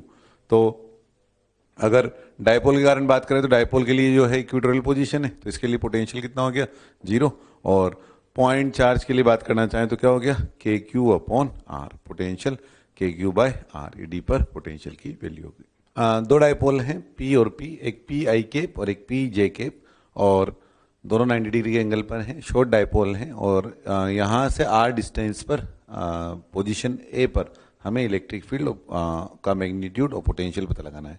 तो इसके लिए पॉइंट एक्सिस पर है, तो इसके लिए क्या वैल्यू हो जाएगी 2kp अपॉन आर क्यूब, और इसके लिए इस वाले डायपोल के लिए इक्वेटोरियल पोजीशन है, तो यहाँ पर क्या वैल्यू हो जाएगी kp अपॉन आर क्यूब, और नेट इलेक्ट्रिक फील्ड जो है वो इन दोनों का रिजल्टेंट हो जाएगा। तो इसका मतलब E8a बराबर कितना हो जाएगा kp अपॉन आर क्यूब, तो बाहर आ गया, और अंडर रूट ऑफ 4 + 1 यानी कितना हो गया 5। और इसके अलावा पोटेंशियल 8a की बात करें अगर अपन, तो पोटेंशियल इसी कारण तो कितना हो जाएगा kp अपॉन आर स्क्वायर, और उस वाले कारण पोटेंशियल कितना हो जाएगा इक्वेटोरियल पोजीशन पर, तो 0। इस तरह से पोटेंशियल की वैल्यू निकाल सकते हैं। नेक्स्ट एग्जाम्पल में दो डायपोल हैं √3p और p, और एक सर्कल है, और डायपोल माने शॉर्ट डायपोल है, और ये सर्कल का सेंटर है ये वाली पोजीशन, और हमें इस सर्कल का रेडियस r है। तो हमें जो है ये पता लगाना है कि मैक्सिमम इलेक्ट्रिक फील्ड वाले पॉइंट के कोऑर्डिनेट क्या होंगे, और मैक्सिमम पोटेंशियल और मिनिमम पोटेंशियल वाले पॉइंट के कोऑर्डिनेट क्या होंगे, और इस दौरान ये x एक्सिस है और ये y एक्सिस है। तो दो डायपोल है इस बार, है ना, √3p और p। अकेला डायपोल होता ना अगर, तो अकेला डायपोल होने की स्थिति में क्या है, जैसे ये डायपोल है, तो इलेक्ट्रिक फील्ड की वैल्यू की बात करें अगर अपन, तो फॉर्मूला था kp upon are cube under root 1 + 3 cos square theta general point पर। तो मैक्सिमम वैल्यू तब होगी जब cos स्क्वायर थीटा 1 होगा, यानी cos थीटा 1 होगा माना थीटा 0 डिग्री होगा, माना मैक्सिमम वैल्यू जो है वो एक्सिस पर आई थी इलेक्ट्रिक फील्ड की। ई मैक्सिमम जो है वो एक्सिस पर आया था डायपोल के लिए, और यहाँ वेक्टर क्वांटिटी की जब भी बात करते हैं मैक्सिमम होने की, तो उसके मैग्नीट्यूड के लिए बात कर रहे होते हैं अपन, लेकिन जब स्केलर क्वांटिटी की बात करते हैं मैक्सिमम होने की, तो तब साइन भी देख रहे होते हैं। यानी अगर अपने को 2i कैप और 1i कैप में से बड़ा देखना है तो 2i कैप बड़ा है, और 2 - i कैप और 1 - i कैप में बड़ा देखना है तो भी 2 - i कैप बड़ा है, क्योंकि वेक्टर क्वांटिटी जो है वो मैग्नीट्यूड से देखी जाती है, लेकिन स्केलर क्वांटिटी जो है वो साइन के साथ देखी जाती है। जैसे पोटेंशियल है वो स्केलर क्वांटिटी, उसको साइन के साथ देखना है। तो जैसे 3 वोल्ट और 2 वोल्ट में 3 वोल्ट बड़ा है 2 वोल्ट से, और -3 वोल्ट और -2 वोल्ट में -2 वोल्ट ज्यादा बड़ा है ना। तो स्केलर क्वांटिटी साइन के साथ देखी जाती है और वेक्टर क्वांटिटी मैग्नीट्यूड से ही। तो ये पॉइंट ई मैक्सिमम का पॉइंट है, तो ये भी ई मैक्सिमम का पॉइंट है। सेम सेपरेशन आर पर जो है एक्सिस पर मैग्नीट्यूड मैक्सिमम आ रहा होगा, चाहे ये वाला पॉइंट लो चाहे ये वाला पॉइंट लो। तो ऐसे ही लेकिन यहाँ तो एक दो डायपोल है, या तो दोनों के लिए अलग अलग निकालो या फिर एक का मैक्सिमम आता है ना जहां पर वो निकालना है अगर, तो ऐसा करते हैं ना, इन दोनों को मिलाकर पहले एक ही डायपोल बना देते हैं। तो √3p और p मिलाकर एक ही डायपोल जो बनेगा वो कितनी वैल्यू का बन रहा होगा, वो बन जाएगा 2p √a² प्लस b²। और ये वाला जो एंगल है वो कितना बन जाएगा, tan थीटा इक्वल टू, ये हो गया अपने पास p अपॉन √3p, यानी इसका मतलब 1/√3, इसका मतलब 30 डिग्री ये वाला एंगल हो गया। अब ये वाला एंगल 30 डिग्री है, तो इस वाले पॉइंट, ये वाला पॉइंट जो है, अब अपने पास एक ही डायपोल है, ये दोनों नहीं है, बस एक ही डायपोल है, तो उसके एक्सिस में मैक्सिमम होता है तो यहाँ मैक्सिमम हो जाएगा, और यहाँ मैक्सिमम होना है तो इस पॉइंट का नाम अगर ए दें तो इस पॉइंट ए का, इसका मैक्सिमम इलेक्ट्रिक फील्ड का जो कोऑर्डिनेट है वो क्या क्या हो गया, एक तो पॉइंट ए हो गया, ए का कोऑर्डिनेट क्या हो गया, ए का कोऑर्डिनेट हो गया आर कोस, ये सामने वाला साइन 30 और ये कोस 30, तो ये हो गया आर कोस 30 और आर साइन 30। और ऐसे ही इस पॉइंट को मान लो मैं बी नाम दूं, तो बी वाली पोजीशन भी ए के जैसे ही, लेकिन कोऑर्डिनेट जो है ना वो क्या आएगा इसका, ये एक्स वाला कोऑर्डिनेट माइनस में और वाई वाला कोऑर्डिनेट जो है वो भी माइनस में, तो क्या बन जाएगा, ई मैक्सिमम दो पॉइंट पर है, एक ए पर और एक बी पर, और बी का कोऑर्डिनेट क्या, -r cos 30 और -r sin 30। और इसके अलावा मैक्सिमम पोटेंशियल निकालना है। अब पोटेंशियल मैक्सिमम का मतलब kp cos theta upon r²। Maximum कब होगा, जब cos थीटा 1 हो जाएगा, यानी थीटा 0 डिग्री हो जाएगा। तो पोटेंशियल मैक्सिमम जो आया है अपने पास v बराबर kp cos theta upon r² में cos थीटा मैक्सिमम 1, यानी पोटेंशियल मैक्सिमम थीटा बराबर 0 डिग्री पर, यानी a पर। तो पोटेंशियल मैक्सिमम कहां पर होगा, a पर, यानी इस पर, है ना। और पोटेंशियल मिनिमम की बात करें, एक ही पॉइंट पर होगा, इस पर नहीं होगा, क्योंकि पोटेंशियल के लिए हमने देखा था कि अगर ये डायपोल है, ये वाला डायपोल, ये वाला, तो यहाँ प्लस में वैल्यू आई थी तो यहाँ पर माइनस में आई थी वैल्यू, तो इसलिए जो है 2 पॉइंट नहीं है, यहाँ पर पोटेंशियल माइनस में आने वाला है। और मिनिमम पोटेंशियल की बात करें अगर अपन, तो मिनिमम पोटेंशियल कहां पर आएगा, तो मिनिमम 0 नहीं होगा, 0 से भी कम पोटेंशियल स्केलर क्वांटिटी है, इसमें तो साइन के साथ देखेंगे, इसलिए ये वाला पॉइंट आएगा माइनस वाला, यानी कौन सा, बी वाला पॉइंट। तो बी वाला जो पॉइंट है कोऑर्डिनेट यहाँ लिखा हुआ है, तो पोटेंशियल मिनिमम का कोऑर्डिनेट हो गया। तो इलेक्ट्रिक फील्ड मैक्सिमम 2 पॉइंट पर आया, ए पर बी पर पोटेंशियल जो है वो एक ही पॉइंट पर मैक्सिमम, क्योंकि यहाँ तो माइनस में था, इसलिए बी पर मिनिमम 0 से भी कम माइनस में, है ना। तो ये कोऑर्डिनेट हो गए मैक्सिमम और मिनिमम पोटेंशियल और इलेक्ट्रिक फील्ड के। Dipole in uniform external field, यानी डायपोल दूसरे के फील्ड में अगर रखा हुआ है, खुद के कारण खुद को तो जो फोर्स लगेगा वो तो इंटरनल बन जाएगा, यानी माइनस क्यू कारण प्लस क्यू पर जो लगा एक्शन रिएक्शन से, प्लस क्यू कारण माइनस क्यू पर जो लगेगा वो तो इंटरनल बन गया। डायपोल का मतलब एक साथ माइनस क्यू प्लस क्यू मिलाकर के बात कर रहे हैं। अब जब दूसरे के फील्ड में इसको रखा हुआ हो, जैसे यहाँ पर ने इनफाइनाइट लॉन्ग शीट रख दी, क्योंकि यूनिफॉर्म फील्ड में रख रहे हैं अपने कोर्स में, यूनिफॉर्म एक्सटर्नल फील्ड वाला केस है, यानी दूसरा जो एक्सटर्नल फील्ड जो प्रोड्यूस कर रहा होगा वो यूनिफॉर्म फील्ड प्रोड्यूस करने वाला होना चाहिए, उसके लिए बात करेंगे अभी अपन। तो पहले केस के लिए बात करते हैं। पहला केस क्या है, जब डायपोल और ई एक दूसरे के पैरेलल हो। माइनस क्यू प्लस क्यू जो है वो बॉन्ड लेंथ से जुड़े रहते हैं, बॉन्ड से जुड़े रहते हैं, इसलिए जहां भी डायपोल जाएगा साथ ही जाएगा, ये नहीं कि माइनस क्यू प्लस क्यू अलग अलग चले गए। तो इस यूनिफॉर्म फील्ड में जब हमने इसको रखा तो प्लस क्यू पर इलेक्ट्रिक फील्ड के कारण जो इस पर फोर्स लगा वो क्या लगा इधर की तरफ, क्यू ई। एक तरह से मान लो मैंने इसे मासलेस रोड से अटैच कर लिया है, और माइनस क्यू कारण जो इधर की तरफ फोर्स लगा वो कितना, क्यू ई। अब ये भी क्यू ई, ये भी क्यू ई, तो देखो नेट फोर्स कितना हो गया, 0। तो एफ नेट की जो वैल्यू है वो तो हो गई 0। और टॉर्क की बात करें अगर अपन, तो टॉर्क कितना, तो क्यू ई को पीछे बढ़ाएं तो भी सेंटर से पास हो रहा है, ये भी पीछे सेंटर से पास हो रहा है, तो टॉर्क की जो वैल्यू है वो कितनी आ गई, 0। तो टॉर्क जो है वो डायपोल पर 0 आ गया। कब वाले केस के लिए, पी और ई पैरेलल, यानी पी और ई के बीच का जो एंगल है वो थीटा बराबर 0 डिग्री हो। यूनिफॉर्म इलेक्ट्रिक फील्ड में अब पी और ई के बीच का जो एंगल है वो अगर थीटा हो, है ना, 0 डिग्री की जगह पर कुछ एंगल थीटा हो, तो यह है यूनिफॉर्म इलेक्ट्रिक फील्ड ई। और इसमें हमने एक डायपोल को लाके रखा है ऐसे किसी एंगल पर। हम क्या क्या निकालना आते हैं, हम एक तो फोर्स निकालना आते हैं भी, और एक टॉर्क निकालना आते हैं जब डायपोल को दूसरे के फील्ड में, एक्सटर्नल फील्ड में जो यूनिफॉर्म हो, यानी इनफाइनाइट लॉन्ग शीट के फील्ड में जैसे हमने इसको रख दिया, तो इस प्लस क्यू पर जो फोर्स लगेगा इस इलेक्ट्रिक फील्ड के कारण वो ऐसे लग जाएगा, कितना होगा उसका वैल्यू, क्यू ई। और माइनस क्यू कारण जो फोर्स लगेगा वो इधर की तरफ वो कितना होगा, क्यू ई। ये भी क्यू ई, ये भी क्यू ई, तो दोनों एक दूसरे को कैंसिल कर देंगे, और इसलिए नेट फोर्स की जो वैल्यू है वो तो कितनी आ गई, 0। तो डायपोल अगर यूनिफॉर्म फील्ड में है तो उस पर लगने वाला फोर्स 0 आ गया।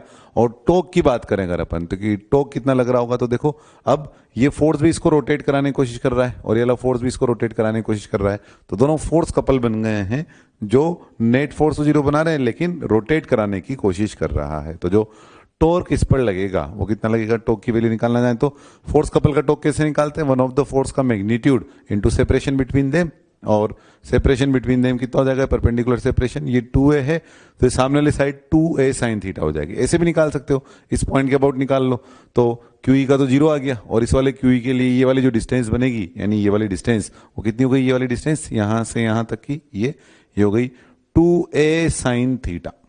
ये वाली कितनी हो जाएगी, इधर वाली हो जाएगी 2a cos theta, 2e sin theta होगी। तो टॉर्क की वैल्यू आ गई कितनी, चाहो तो इसके अबाउट निकाल लो, बीच वाले पॉइंट के about, QE into a sin theta, QE into a sin theta, तो QE a sin theta plus QE a sin theta यानी 2QE a sin थीटा। तो यहां पर लिखे अपन इस वाली पोजीशन के लिए QE इस पॉइंट ए के अबाउट टॉर्क ले लिया जैसे, और इंटू 2a sin थीटा, और इसमें से Q और 2a को साथ ले लो, हमें पता था बार बार Q इंटू 2a साथ बार बार आएगा तो इसका नाम पहले P डाल के आए, तो ये बन गया क्या, PE sin थीटा। तो टॉर्क की वैल्यू क्या आ गई अपने पास, टो बराबर टो का मैग्नीट्यूड आ गया PE sin थीटा। कब के लिए, जब डायपोल यूनिफॉर्म एक्सटर्नल फील्ड में रखा हो तो जो टॉर्क वो एक्सपीरियंस करेगा उसकी वैल्यू आई है P sin थीटा। अच्छा आप डायरेक्शन देखें टॉर्क की डायरेक्शन किधर से किधर की तरफ आई, सेंस ऑफ रोटेशन इसका इधर से इधर की तरफ आया है, यानी ये जो हमने P बनाया है वो है ऐसे और जो इलेक्ट्रिक फील्ड बनाया है वो ऐसे, और सेंस ऑफ रोटेशन इधर से इधर की तरफ आया यानी P से E की तरफ, P से E की तरफ यानी P क्रॉस E लिख दें इसको अपन, जैसे A क्रॉस B, A से B की तरफ, ऐसे ही इसको अगर हम वेक्टर फॉर्म में लिखना चाहें तो टो वेक्टर बराबर क्या हो गया, टो वेक्टर बराबर हो गया अपने पास P vector cross E vector. तो डायपोल अगर यूनिफॉर्म एक्सटर्नल फील्ड में रखा हुआ हो, एक्सटर्नल फील्ड कैसा होना चाहिए, यूनिफॉर्म, तो जो टॉर्क वो एक्सपीरियंस करेगा हो गया P sin theta vector form में P क्रॉस E। और ऐसे भी बोल सकते हैं, ये जो घुमाने का सेंस आया इसका, उसके लिए हम ऐसा बोल सकते हैं कि डायपोल P अपने आप को E की डायरेक्शन में लाने की कोशिश कर रहा है। जब तक P E की डायरेक्शन में नहीं आएगा ना तब तक उस पर टॉर्क लगता रहेगा। तो P अपने आप को E की डायरेक्शन में लाने की कोशिश कर रहा है। इसी में आप चाहो तो इस थीटा को थोड़ा बड़ा लेकर के और ऐसे बना करके देखो, जैसे P अगर इधर की तरफ है और E जो है वो ऐसे है, तो P और E के बीच का एंगल मोर देन 90 डिग्री ले लिया अपन ने। तो ये वाला एंगल मोर देन 90 डिग्री ले लिया, ये है P, तो ये है -Q और ये है +Q।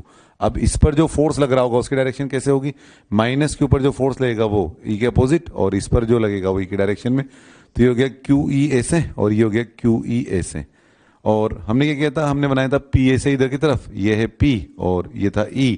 तो आप देख सकते हैं सेंस ऑफ रोटेशन इसका QE का इधर की तरफ आया है, इसका इधर की तरफ आया है, यानी ये इसको E की डायरेक्शन में लाने की कोशिश कर रहा है। तो P अपने आप को E की डायरेक्शन में लाने की कोशिश करता है। तो जब भी डायपोल यूनिफॉर्म एक्सटर्नल फील्ड में रखा हो तो फोर्स एक्सपीरियंस नेट जो है वो 0 और टॉर्क की वैल्यू PE sin थीटा यानी P क्रॉस E। तो जो टॉर्क की वैल्यू आई है वो है PE sin थीटा।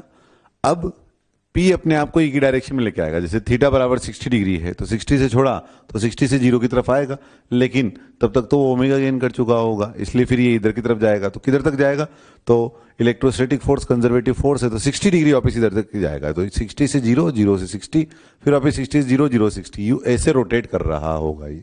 तो इस तरह से जब ये रोटेट कर रहा होगा तो उसे हम ऑसिलेटरी मोशन बोल सकते हैं। तो क्या हम उसे SHM भी बोल सकते हैं। तो SHM के लिए तो क्या कंडीशन होती है, फोर्स x के प्रोपोर्शनल होना चाहिए और टॉर्क जो है वो थीटा के प्रोपोर्शनल होना चाहिए। लेकिन जब हमने इसे 60 डिग्री से छोड़ा तो टॉर्क तो साइन थीटा के प्रोपोर्शनल हो रहा है, इसलिए 60 डिग्री से छोड़ने पर वो ऑसिलेटरी मोशन तो होगा, क्योंकि आना जाना तो लगा हुआ है 60 से 0, 0 60, तो ऑसिलेटरी तो होगा लेकिन SHM नहीं होगा। तो SHM होने के लिए क्या होना चाहिए, साइन थीटा को थीटा बनना चाहिए। अब साइन थीटा थीटा कब बनेगा, जब थीटा स्मॉल हो। तो फॉर स्मॉल थीटा, थीटा अगर छोटा हो तो फिर क्या होगा, तो थीटा छोटा होने की स्थिति में PE साइन थीटा को अपन PE इंटू थीटा लिख सकते हैं। थीटा छोटा होने पर साइन थीटा को हम थीटा के बराबर लिख सकते हैं। तो यहाँ साइन थीटा को हमने थीटा लिख दिया तो टॉर्क थीटा के प्रोपोर्शनल आ गया। तो टॉर्क थीटा के प्रोपोर्शनल आ गया यानी फिर ये SHM हो गया। तो स्मॉल थीटा के लिए ही जो है ये SHM कर रहा होगा। फॉर स्मॉल थीटा होने की स्थिति के लिए ही ये SHM कर रहा होगा। तो यहाँ से टो बराबर आई अल्फा बराबर P इंटू थीटा आ गया, तो अल्फा बराबर कितना बन गया, ये हो गया पीई अपॉन आई और इंटू थीटा, और इसको क्या लिख सकते हैं अपन, ओमेगा स्क्वायर इंटू थीटा। तो ओमेगा की वैल्यू किसके बराबर आ गई अपने पास, ओमेगा बराबर आ गया under root of pe upon I. और टाइम पीरियड निकालना चाहें इससे अपन तो टाइम पीरियड निकाल सकते हैं। टाइम पीरियड कितना हो गया, 2 pi under root I upon pe. ये एसएचएम का टाइम पीरियड निकाला अपन ने, लेकिन ये जरूर देखना है अपने को कि पहले वो एसएचएम कर रहा हो, इसका मतलब एंगल जो है वो स्मॉल हो, इसका थीटा स्मॉल हो। एक क्वेश्चन है छोटा सा कि जैसे डायपोल यूनिफॉर्म इलेक्ट्रिक फील्ड में रखा हुआ है और हमें ये पता लगाना है कि इसका टाइप ऑफ इक्विलिब्रियम क्या होगा, थीटा बराबर 0 डिग्री के लिए, 180 डिग्री के लिए और 90 डिग्री के लिए। तो पहले बताओ थीटा बराबर 0 डिग्री के लिए क्या होगा, फोर्स तो 0 ही हो गया, थीटा 0 के लिए भी और 180 डिग्री के लिए भी फोर्स 0 हो गया और किसी एंगल के लिए भी। लेकिन टॉर्क देखना है अब अपने को, तो टॉर्क देखें, थीटा बराबर 0 डिग्री होने पर टॉर्क तो 0 है ही। अब हमको इसको हल्का सा हमने डिस्प्लेस किया इसको ऐसे, तो ऐसे डिस्प्लेस करने पर हमें ये देखना है कि इसका इक्विलिब्रियम का टाइप कैसा है। अगर ये लोड करके वापस आएगा तो स्टेबल, उल्टा चला जाए वापस चला जाए मतलब तो वो अनस्टेबल, और वहीं रह जाए तो न्यूट्रल इक्विलिब्रियम। तो चेक करते हैं, थीटा बराबर 0 डिग्री पर तो टॉर्क 0 था पहले, तो हमने देखा तो टॉर्क 0 होने का मतलब पहले तो तय हुआ कि हाँ इक्विलिब्रियम तो है। अब टाइप कैसा है उसका, तो उसको अपन ने हल्का सा डिस्प्लेस किया। हल्का सा डिस्प्लेस करने पर क्या हुआ, इस पर जो फोर्स लगा है QE और इस पर जो फोर्स लगा है QE, ये इसको वापस लाने की कोशिश कर रहा है। अब वापस लाने की कोशिश कर रहा है, इसका मतलब क्या हुआ, लौटा रहा है। इसलिए थीटा बराबर 0 डिग्री वाला जो इक्विलिब्रियम है वो कैसा हो गया, स्टेबल इक्विलिब्रियम। थीटा बराबर 0 डिग्री वाला स्टेबल इक्विलिब्रियम। और थीटा बराबर 180 डिग्री की बात करें तो थीटा बराबर 180 डिग्री पर क्या होगा, P ऐसे हैं और ये E की डायरेक्शन और ये P की डायरेक्शन, तो ये है 180 डिग्री। अब यहां से इसको स्लाइटली सा डिस्प्लेस करें, ऐसे हल्का सा घुमा दे, तो हल्का सा घुमाया तो ये हो गया डायपोल, ये -Q और ये +Q, और इलेक्ट्रिक फील्ड जो है वो ऐसे है, E ऐसे है, तो ये QE फोर्स ऐसे लगा और ये QE फोर्स ऐसे लगा। तो जैसे हमने इसको यहां से हल्का सा घुमाया तो ये QE फोर्स क्या कर रहा है, इसको इधर की तरफ लेकर के आ रहा है। जैसे हल्का सा घुमाया ना, इधर E की तरफ लेकर के आ रहा है, यानी उधर नहीं ले जा रहा लौटा करके वापिस, अपोजिट डायरेक्शन में घुमा रहा है। इसका मतलब थीटा बराबर 180 डिग्री के लिए टॉर्क तो 0 हो ही गया था और हमने हल्का सा घुमाया तो लौट करके इधर की तरफ आ रहा है। इस कारण से कैसा इक्विलिब्रियम हो गया, अनस्टेबल इक्विलिब्रियम।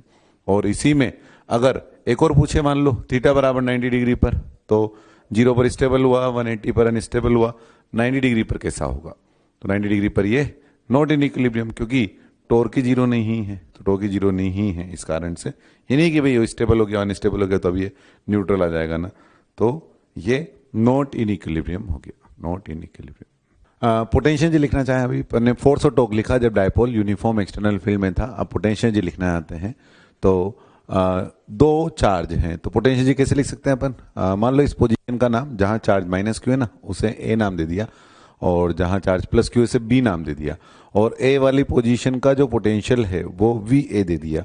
ये है यूनिफॉर्म इलेक्ट्रिक फील्ड, और हम जानते हैं कि in the direction of electric field potential decreases, और B वाले को अपन ने पोटेंशियल को VB नाम दे दिया। तो जब चार्ज किसी एक्सटर्नल फील्ड में रखा हुआ है, यानी E एक्सटर्नल यूनिफॉर्म फील्ड में रखा हुआ है चार्ज, तो इस इलेक्ट्रिक फील्ड के कारण माना कि A पोजीशन का पोटेंशियल VA है और B वाली पोजीशन का पोटेंशियल इस इलेक्ट्रिक फील्ड के कारण VB है। तो U बराबर क्या लिख सकते हैं, -Q इंटू VA, और इसके कारण क्या लिख सकते हैं, +Q इंटू VB। तो क्या हो गया, -Q into VA minus VB।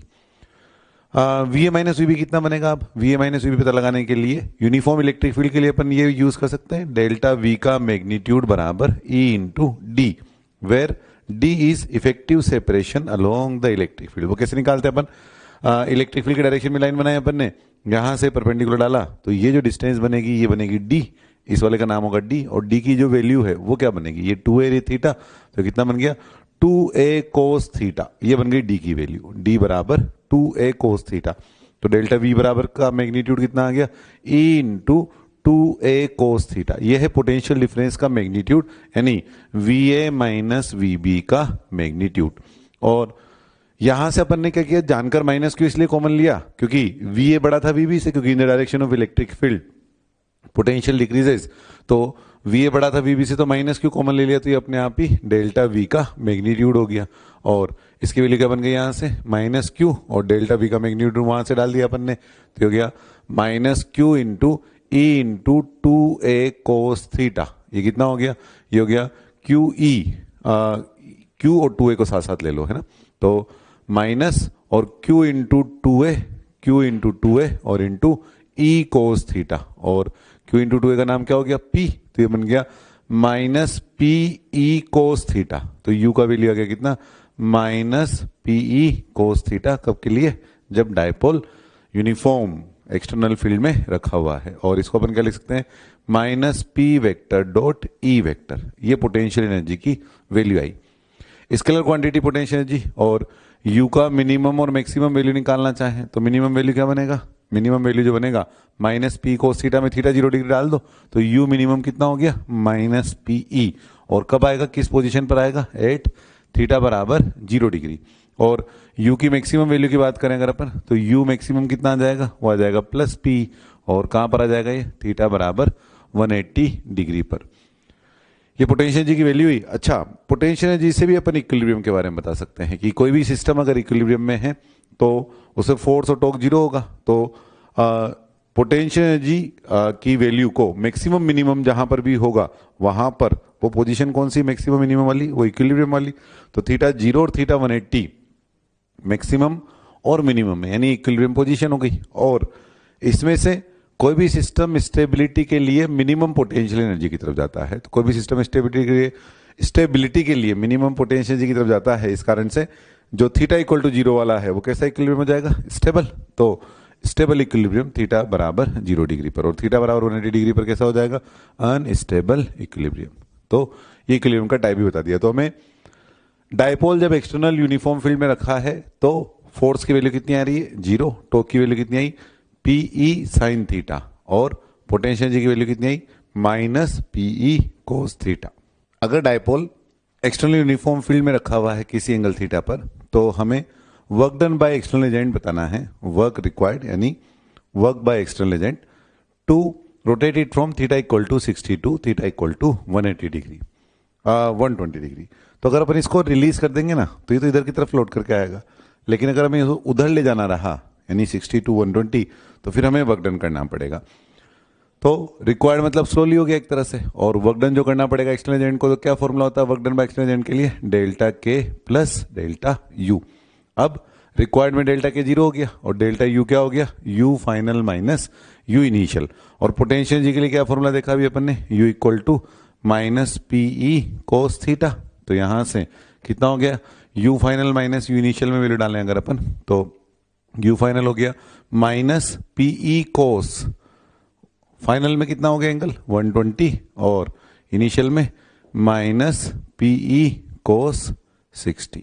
तो ये हो गया अपने पास माइनस और कोस 120 माइनस हाफ, तो ये हो गया पी ई बाई 2, और माइनस माइनस प्लस, और ये हो गया पी ई बाई 2। तो ये कितना हो गया पी ई। तो वर्क बाय एक्सटर्नल एजेंट की वैल्यू कितनी आ गई, पी ई, इसको 60 टू 120 रोटेट करने के लिए। नेक्स्ट एग्जांपल में थीटा इक्वल टू 60 डिग्री वाली पोजीशन से इस डायपोल को छोड़ दिया जो यूनिफॉर्म एक्सटर्नल फील्ड में रखा हुआ है। तो इसके मोशन के दौरान हमें पता लगाना है कि इसकी मैक्सिमम काइनेटिक एनर्जी क्या होगी ड्यूरिंग द मोशन। तो पहले तो देख लो मोशन कैसा होगा। तो अगर हमने इसको रिलीज किया है 60 डिग्री वाली पोजीशन से, तो पी अपने आप को एक ही डायरेक्शन में लेकर के आता है, तो ये यूं घूम करके आ रहा होगा, लेकिन जब तक यहाँ आएगा तब तक काइनेटिक एनर्जी प्राप्त कर चुका होगा, तो फिर ये इधर की तरफ जाएगा। इधर कहाँ तक जाएगा, इलेक्ट्रोस्टैटिक फोर्स कंजर्वेटिव फोर्स है, इस कारण से उधर भी 60 डिग्री एंगल तक जाएगा, फिर वापस लौट करके 60 से इधर आएगा, फिर इधर जाएगा। इस तरह से इसका इस वाली मीन पोजीशन के अबाउट आना जाना लगा रहेगा, 60 से 0, 0 से 60। ये जो आना जाना लगा हुआ है ऐसे, इसको अपन कैसा मोशन बोलेंगे, इसको अपन ऑसिलेटरी मोशन बोलेंगे। क्या इसे हम एसएचएम बोलेंगे, नहीं, क्योंकि पीई साइन थीटा में थीटा तो बड़ा एंगल है, इसलिए वो थीटा के प्रोपोर्शनल तो आएगा नहीं, तो इसलिए ऑसिलेटरी तो है पर एसएचएम नहीं है। अभी हमें क्या निकालना है, मैक्सिमम काइनेटिक एनर्जी। इस दौरान इसका जो मोशन हो रहा है वो यूनिफॉर्म फील्ड में हो रहा है, कंजर्वेटिव फील्ड में हो रहा है, तो क्या हम एनर्जी कंजर्वेशन का यूज कर सकते हैं? हाँ, हम एनर्जी कंजर्वेशन का यूज कर सकते हैं। तो लिखे एनर्जी के इनिशियल प्लस यू इनिशियल बराबर के फाइनल प्लस यू फाइनल। अब इनिशियल काइनेटिक एनर्जी कितनी आएगी इसकी, तो इनिशियल काइनेटिक एनर्जी हमने इसको रिलीज किया है शुरू में यहाँ पे, तो इनिशियल काइनेटिक एनर्जी कितनी हो गई 0। और पोटेंशियल एनर्जी की बात करें तो कितना बनेगा, वो बनेगा माइनस पीई कोस 60। और फाइनल काइनेटिक एनर्जी की बात करें तो कहाँ के पता लगाना है अपन, 0 डिग्री वाली पोजीशन का है ना, एट 0 डिग्री। तो 0 डिग्री पर काइनेटिक एनर्जी कैसी, मैक्सिमम। अच्छा, काइनेटिक एनर्जी मैक्सिमम क्यों, क्योंकि वहां पर पोटेंशियल एनर्जी कैसी है, मिनिमम। जहां पोटेंशियल मिनिमम होगा वहां काइनेटिक मैक्सिमम होगा, और पोटेंशियल मिनिमम कहां पर होगा, थीटा बराबर 0 डिग्री पर। तो पोटेंशियल मिनिमम की वैल्यू क्या बनेगी, माइनस पीई। तो ये पोटेंशियल एनर्जी मिनिमम की वैल्यू है माइनस पीई, और ये है माइनस पी बाई टू, तो माइनस पी उधर चला गया, और माइनस पी बाई टू ये था, और पी उधर गया तो कितना हो गया, पीई बाई टू। कहां पर आइए, एट थीटा बराबर 0 डिग्री, 0 डिग्री वाली पोजीशन पर maximum kinetic energy pe by two. Next, if dipole is placed in non uniform external field. External field अगर नॉन यूनिफॉर्म है, हाँ अपने कोर्स में वैसे सिर्फ यूनिफॉर्म फील्ड का है, फिर भी नॉन यूनिफॉर्म फील्ड का एक दो केस देख लेते हैं अपन, कभी पूछ ले तो। एक केस एक बार पूछा हुआ है पॉइंट चार्ज वाला। नॉन यूनिफॉर्म फील्ड कौन सा होगा, जिसमें अलग अलग पोजीशन पर इलेक्ट्रिक फील्ड की वैल्यू अलग अलग हो सकती है। सभी पॉइंट पर अलग अलग होने की जरूरत नहीं है, अगर कुछ पॉइंट पर भी अलग है तो फिर वो नॉन यूनिफॉर्म फील्ड कहलाएगा। जैसे पॉइंट चार्ज का फील्ड है के क्यू अपॉन आर स्क्वायर, तो अलग अलग डिस्टेंस पर इलेक्ट्रिक फील्ड की वैल्यू अलग अलग आ रही होती है। तो अपन देखिए केस देखेंगे फिर इसमें कि थीटा बराबर 0 डिग्री, यानी पी और ई एक दूसरे के पैरेलल हैं। तो ई नॉन यूनिफॉर्म है, इसका मतलब यहाँ और यहाँ ई की वैल्यू अलग अलग हो सकती है। तो ऐसा करते हैं कि यहाँ ई का वैल्यू E1 मान लिया, तो यहाँ ई का वैल्यू E2 मान लिया, और यह है ई की डायरेक्शन, इलेक्ट्रिक फील्ड E2 यहाँ पर ऐसे, E1 ऐसे। तो इस पर जो फोर्स लगा प्लस क्यू पर, वो इधर की तरफ QE2, और इस माइनस क्यू पर जो फोर्स लगा इधर की तरफ, वो हो गया QE1। इन दोनों का मिला करके जो नेट बना, वो नेट क्या लिख सकते हैं, net force equal to Q into E2 minus Q into E1। दोनों का मैग्नीट्यूड जो है QE2 QE1, और डायरेक्शन जो है वो अपोजिट। तो इसमें से Q कॉमन आ गया, और क्या बन गया, E2 माइनस E1। और ये जो E2 माइनस E1 बना है ना, इसको अपन ने DE बोल दिया, क्योंकि शॉर्ट डायपोल की बात कर रहे हैं। डायपोल शॉर्ट डायपोल है, इसलिए मैंने जान करके डिस्टेंस को भी DX मान लिया। DX लिख दो या DR लिख दो, है ना। तो इन दोनों के बीच की डिस्टेंस को अगर DX मान लिया, तो ये तो बना है अपने पास नेट फोर्स। अब ऐसा करें, P को पिक्चर में लाना चाहें, P क्या, P है वन ऑफ द चार्ज का मैग्नीट्यूड और इनटू सेपरेशन बिटवीन देम, यानी Q इंटू DX। तो P को पिक्चर में लाना चाहे तो Q तो है, DX नहीं है लेकिन यहाँ पर। तो ऐसा करते हैं, DX को लाने के लिए इसको DX से मल्टीप्लाई डिवाइड कर देते हैं। तो Q इंटू D तो यहाँ पर लिखा हुआ ही था, Q इंटू D, और अपन ने DX से मल्टीप्लाई डिवाइड कर दिया। और ये जो DX से मल्टीप्लाई डिवाइड किया है, इसमें से इस Q और DX को साथ साथ ले लें, तो ये हो गया Q इंटू DX, और यहां से DE by DX, Q into DX into DE by DX। और Q इंटू DX को क्या लिख सकते हैं अपन, P one of the charge का magnitude into separation between them. तो ये क्या बन गया, P into DE by DX। तो फोर्स का जो मैग्नीट्यूड है वो क्या आ गया अपने पास, F का magnitude P into DE by DX, या P into DE by DR। कब के लिए निकाला है अपन ने, ये जो वैल्यू निकाली है कब के लिए निकाली है, ये तब के लिए जब डायपोल नॉन यूनिफॉर्म फील्ड में हो और P और E एक दूसरे के पैरेलल हो, यानी थीटा बराबर 0 डिग्री। अच्छा, अगर ये यूनिफॉर्म होता ना, तो D बाई DX की वैल्यू 0 होती, तो फोर्स 0 होता। तो अपन ने देखा भी था यूनिफॉर्म फील्ड में जो फोर्स लग रहा था इस पर, वो 0 था।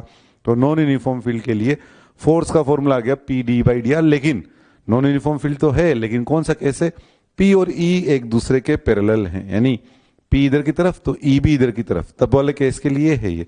E नॉन यूनिफॉर्म तो है ही, लेकिन P और E के बीच का एंगल जो है वो 0 डिग्री होना चाहिए। अच्छा, इस केस में टॉर्क के लिए बात करना चाहें तो QE2 को पीछे बढ़ाएं तो इसका टॉर्क 0, और QE1 को पीछे बढ़ाएं तो इसका भी टॉर्क 0। तो इस वाले केस के लिए जब P पैरेलल टू E है, तो इसमें टॉर्क की वैल्यू कितनी आ गई, 0। और फोर्स का फॉर्मूला याद रख लेना, जब नॉन यूनिफॉर्म फील्ड में हो और P और E पैरेलल हो, तो डायपोल पर जो फोर्स लग रहा होगा वो है P into DE by DX। Next question में एक डायपोल रखा हुआ है रिंग के इलेक्ट्रिक फील्ड में। एक रिंग है जिसपे चार्ज की रेडियस R है, और उसके एक्सिस पर एक डायपोल रखा हुआ है, कौन सी पोजीशन पर, x बराबर R बाई रूट 2 पर। डायपोल शॉर्ट डायपोल ही लेकर चल रहे हैं अपन, और शॉर्ट यानी बहुत ही छोटी डिस्टेंस है, यानी इसको लगभग R बाई रूट 2 पर ही अपन ले सकते हैं। बीचों बीच वाले पॉइंट से डिस्टेंस वैसे R बाई रूट 2। तो हमें क्या पता लगाना है, हमें पता लगाना है find force on this dipole due to this ring.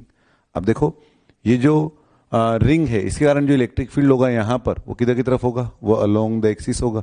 तो P और E पैरेलल है, और रिंग का फॉर्मूला आप जानते हो, क्योंकि x upon R square plus x square की पावर 3/2।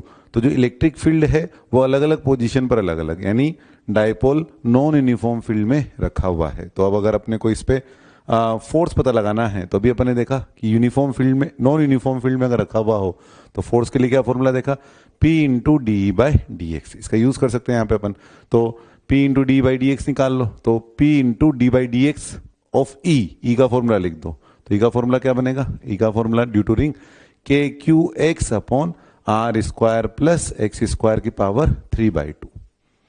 तो पहले इसका डिफरेंशिएशन कर दो, डिफरेंशिएशन करके और फिर क्या करो, डिफरेंशिएशन करने के बाद किस पोजीशन पर आंसर निकालना है अपने को, x equal to r by root two पर इसको डिफरेंशिएट करके और r by root two value डाल दो।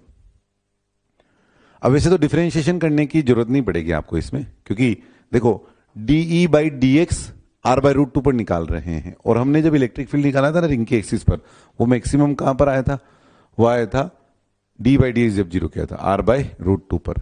तो हमने जब डी बाई डी एक्स को जीरो किया था रिंग वाले केस में, तो वो जो मैक्सिमम आया था वो आर बाई रूट टू पर आया था। और अभी हम क्या निकालना चाहते हैं, अभी हम डी बाई डी एक्स की वैल्यू निकालना चाहते हैं, डी बाई डी एक्स की value r by root two पर।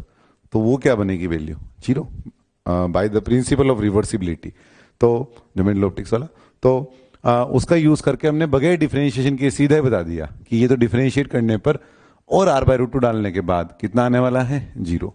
तो इस रिंग के कारण इस डायपोल जो आर बाई रूट टू वाली पोजीशन पे रखा हुआ है 4-0 आ गया। सिर्फ ये इसी पोजीशन पर आया है और किसी पोजीशन पर रिंग पे यहां पर या यहां पर नहीं आना था।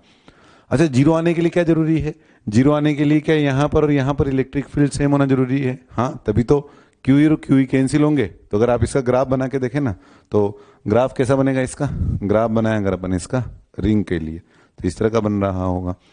यह है रिंग का इलेक्ट्रिक फील्ड का ग्राफ पोजीशन के साथ, और अभी अपने डायपोल यहां रखा हुआ है, ये तो है ग्राफ, और जिस पोजीशन पे रखा हुआ है वो ये वाली पोजीशन है r by root two, x equal to r by root two. अब डायपोल छोट है, इस कारण से क्या है, ये यहां पर slope almost zero, slope zero highest point पर, तो यहां पर और यहां पर ई की वैल्यू को अपन क्या ले सकते हैं, सेम सेम आ रही है। इस कारण से जो है यहां पर क्यू इधर की तरफ और क्यू इधर की तरफ लगा तो वैल्यू जीरो होगी।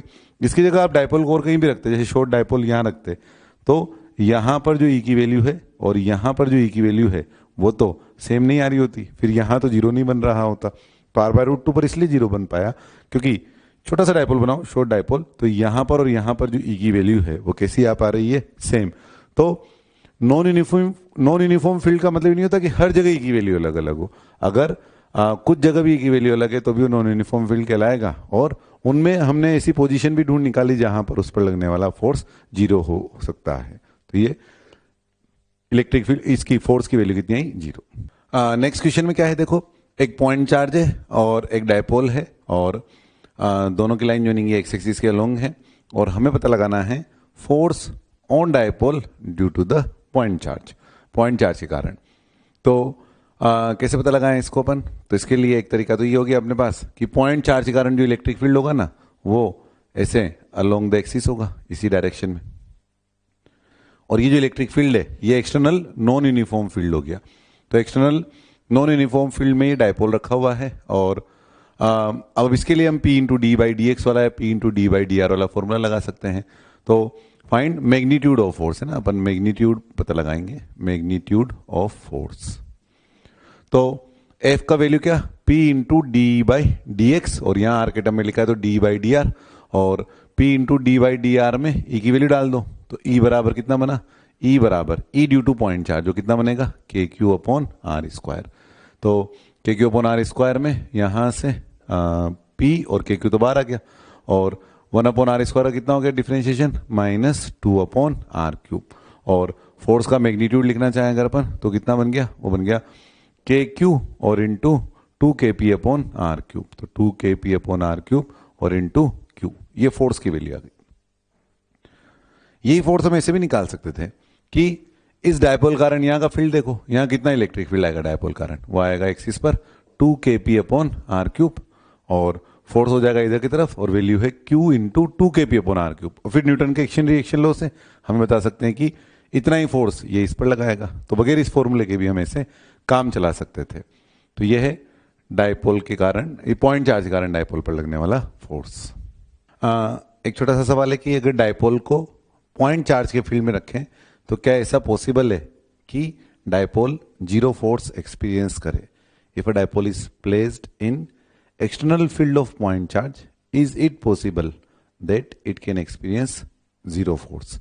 तो रिंग वाले केस में तो अभी देखा अपन ने r/√2 पर जीरो आ गया था, इसमें भी क्या ऐसी पोजीशन पॉसिबल है? तो इसको आप ऐसे बता सकते हैं, एक तो ग्राफ से बता सकते हैं, देखो कि यूनिफॉर्म इलेक्ट्रिक फील्ड यानी दोनों जगह ई सेम आने पर ही जीरो हो सकता है। तो क्या इसमें डायपोल में दो पोजीशन पर इलेक्ट्रिक फील्ड सेम आ सकता है क्या? तो पॉइंट चार्ज के कारण जो इलेक्ट्रिक फील्ड होता है वो इस तरह का होता है, KQ/r² का जो ग्राफ है ओपन ने ऐसा बनाया था। अब इसमें क्या है कि अब डायपोल को कैसे भी रखो, आप यहाँ रखो, यहाँ रखो, यहाँ रखो, कैसे भी रखो, लेकिन दो जगह पर ई सेम आ ही नहीं पाएगा। इस कारण से फोर्स की वैल्यू जो है वो जीरो होना पॉसिबल ही नहीं है। तो can it possible, can it experience zero force? तो नहीं, पॉसिबल नहीं है। इसको आप अभी जो फोर्स निकाला था अपने थोड़ी देर पहले, उससे भी देखें तो Q/E में जो E का वैल्यू बन रहा है Q/E या P/d/dr से, अभी जो अपने देखा था Q2kp/r³ और इंटू Q, तो उसमें ऐसी कोई पॉसिबल पोजीशन नहीं है। तो जीरो फोर्स एक्सपीरियंस करना पॉसिबल नहीं है। कहीं भी रख रहे हैं तो फाइनाइट डिस्टेंस है, इनफाइनाइट को अपने को शामिल ऑब्वियसली नहीं करना है ना, तो इसलिए जीरो आना पॉसिबल नहीं है। इस क्वेश्चन में क्या है कि दो डायपोल हैं और लाइन ज्वाइनिंग है इनकी ये वाली, और हमें पता लगाना है कि एक डायपोल कारण दूसरे पर जो फोर्स लग रहा है उसका मैग्नीट्यूड कितना है। तो देखो इस डायपोल कारण जो यहाँ इलेक्ट्रिक फील्ड होगा वो P के अलोंगी है, तो P पैरेलल टू E हो गया। 2kp/r³ में R आ रहा है, इसलिए हम ऐसा बोल सकते हैं कि ये नॉन यूनिफॉर्म फील्ड है। तो दोनों कंडीशन सेटिस्फाई हो गई, तो अपन ये फॉर्मूला यूज कर सकते हैं, कौन सा? P/d/dr। तो P/d/dr में जो डायपोल है उसका उस पर फोर्स निकालना है, तो P2 तो हो गया डायपोल, और जिसके कारण फोर्स निकालना है वो P1। तो P1 के लिए इलेक्ट्रिक फील्ड क्या बनेगा? 2kp1/r³। तो यहां से फोर्स का वैल्यू कितना आ गया? 2kp1 P2 तो बाहर आ गया, और 1/r³ का डिफरेंशिएशन क्या हो गया? ये हो गया -3/r4, और मैग्नीट्यूड लिखे तो कितना बन गया? 6kp1 P2/r⁴। तो फोर्स जो है वो r⁴ के इन्वर्सली प्रोपोर्शनल हो गया। तो वैसे तो नॉन यूनिफॉर्म फील्ड में अपने कोर्स में नहीं, लेकिन दो सवाल अलग अलग टाइम पर आए हुए हैं। एक बार एक AVPY में आया हुआ है कि फोर्स r4 के इन्वर्सली प्रोपोर्शनल होगा, और एक जो इसके पहले देखा अपन ने कि डायपोल को पॉइंट चार्ज के फील्ड में रखें तो क्या उस पर फाइनाइट डिस्टेंस पर फोर्स जो है वो जीरो हो सकता है क्या? तो उसमें देखा अपन ने फोर्स जीरो नहीं हो सकता, और इसमें अपन ने r⁻⁴ के इन्वर्सली प्रोपोर्शनल आया। ये था डायपोल। होमवर्क में exercise 1 part 1 section H dipole का है, पार्ट 2 सेक्शन H, और 1 part 3 question number 2 part 1 question number 9, और 2 पार्ट 3 11 एंड 12, ये डायपोल का होमवर्क।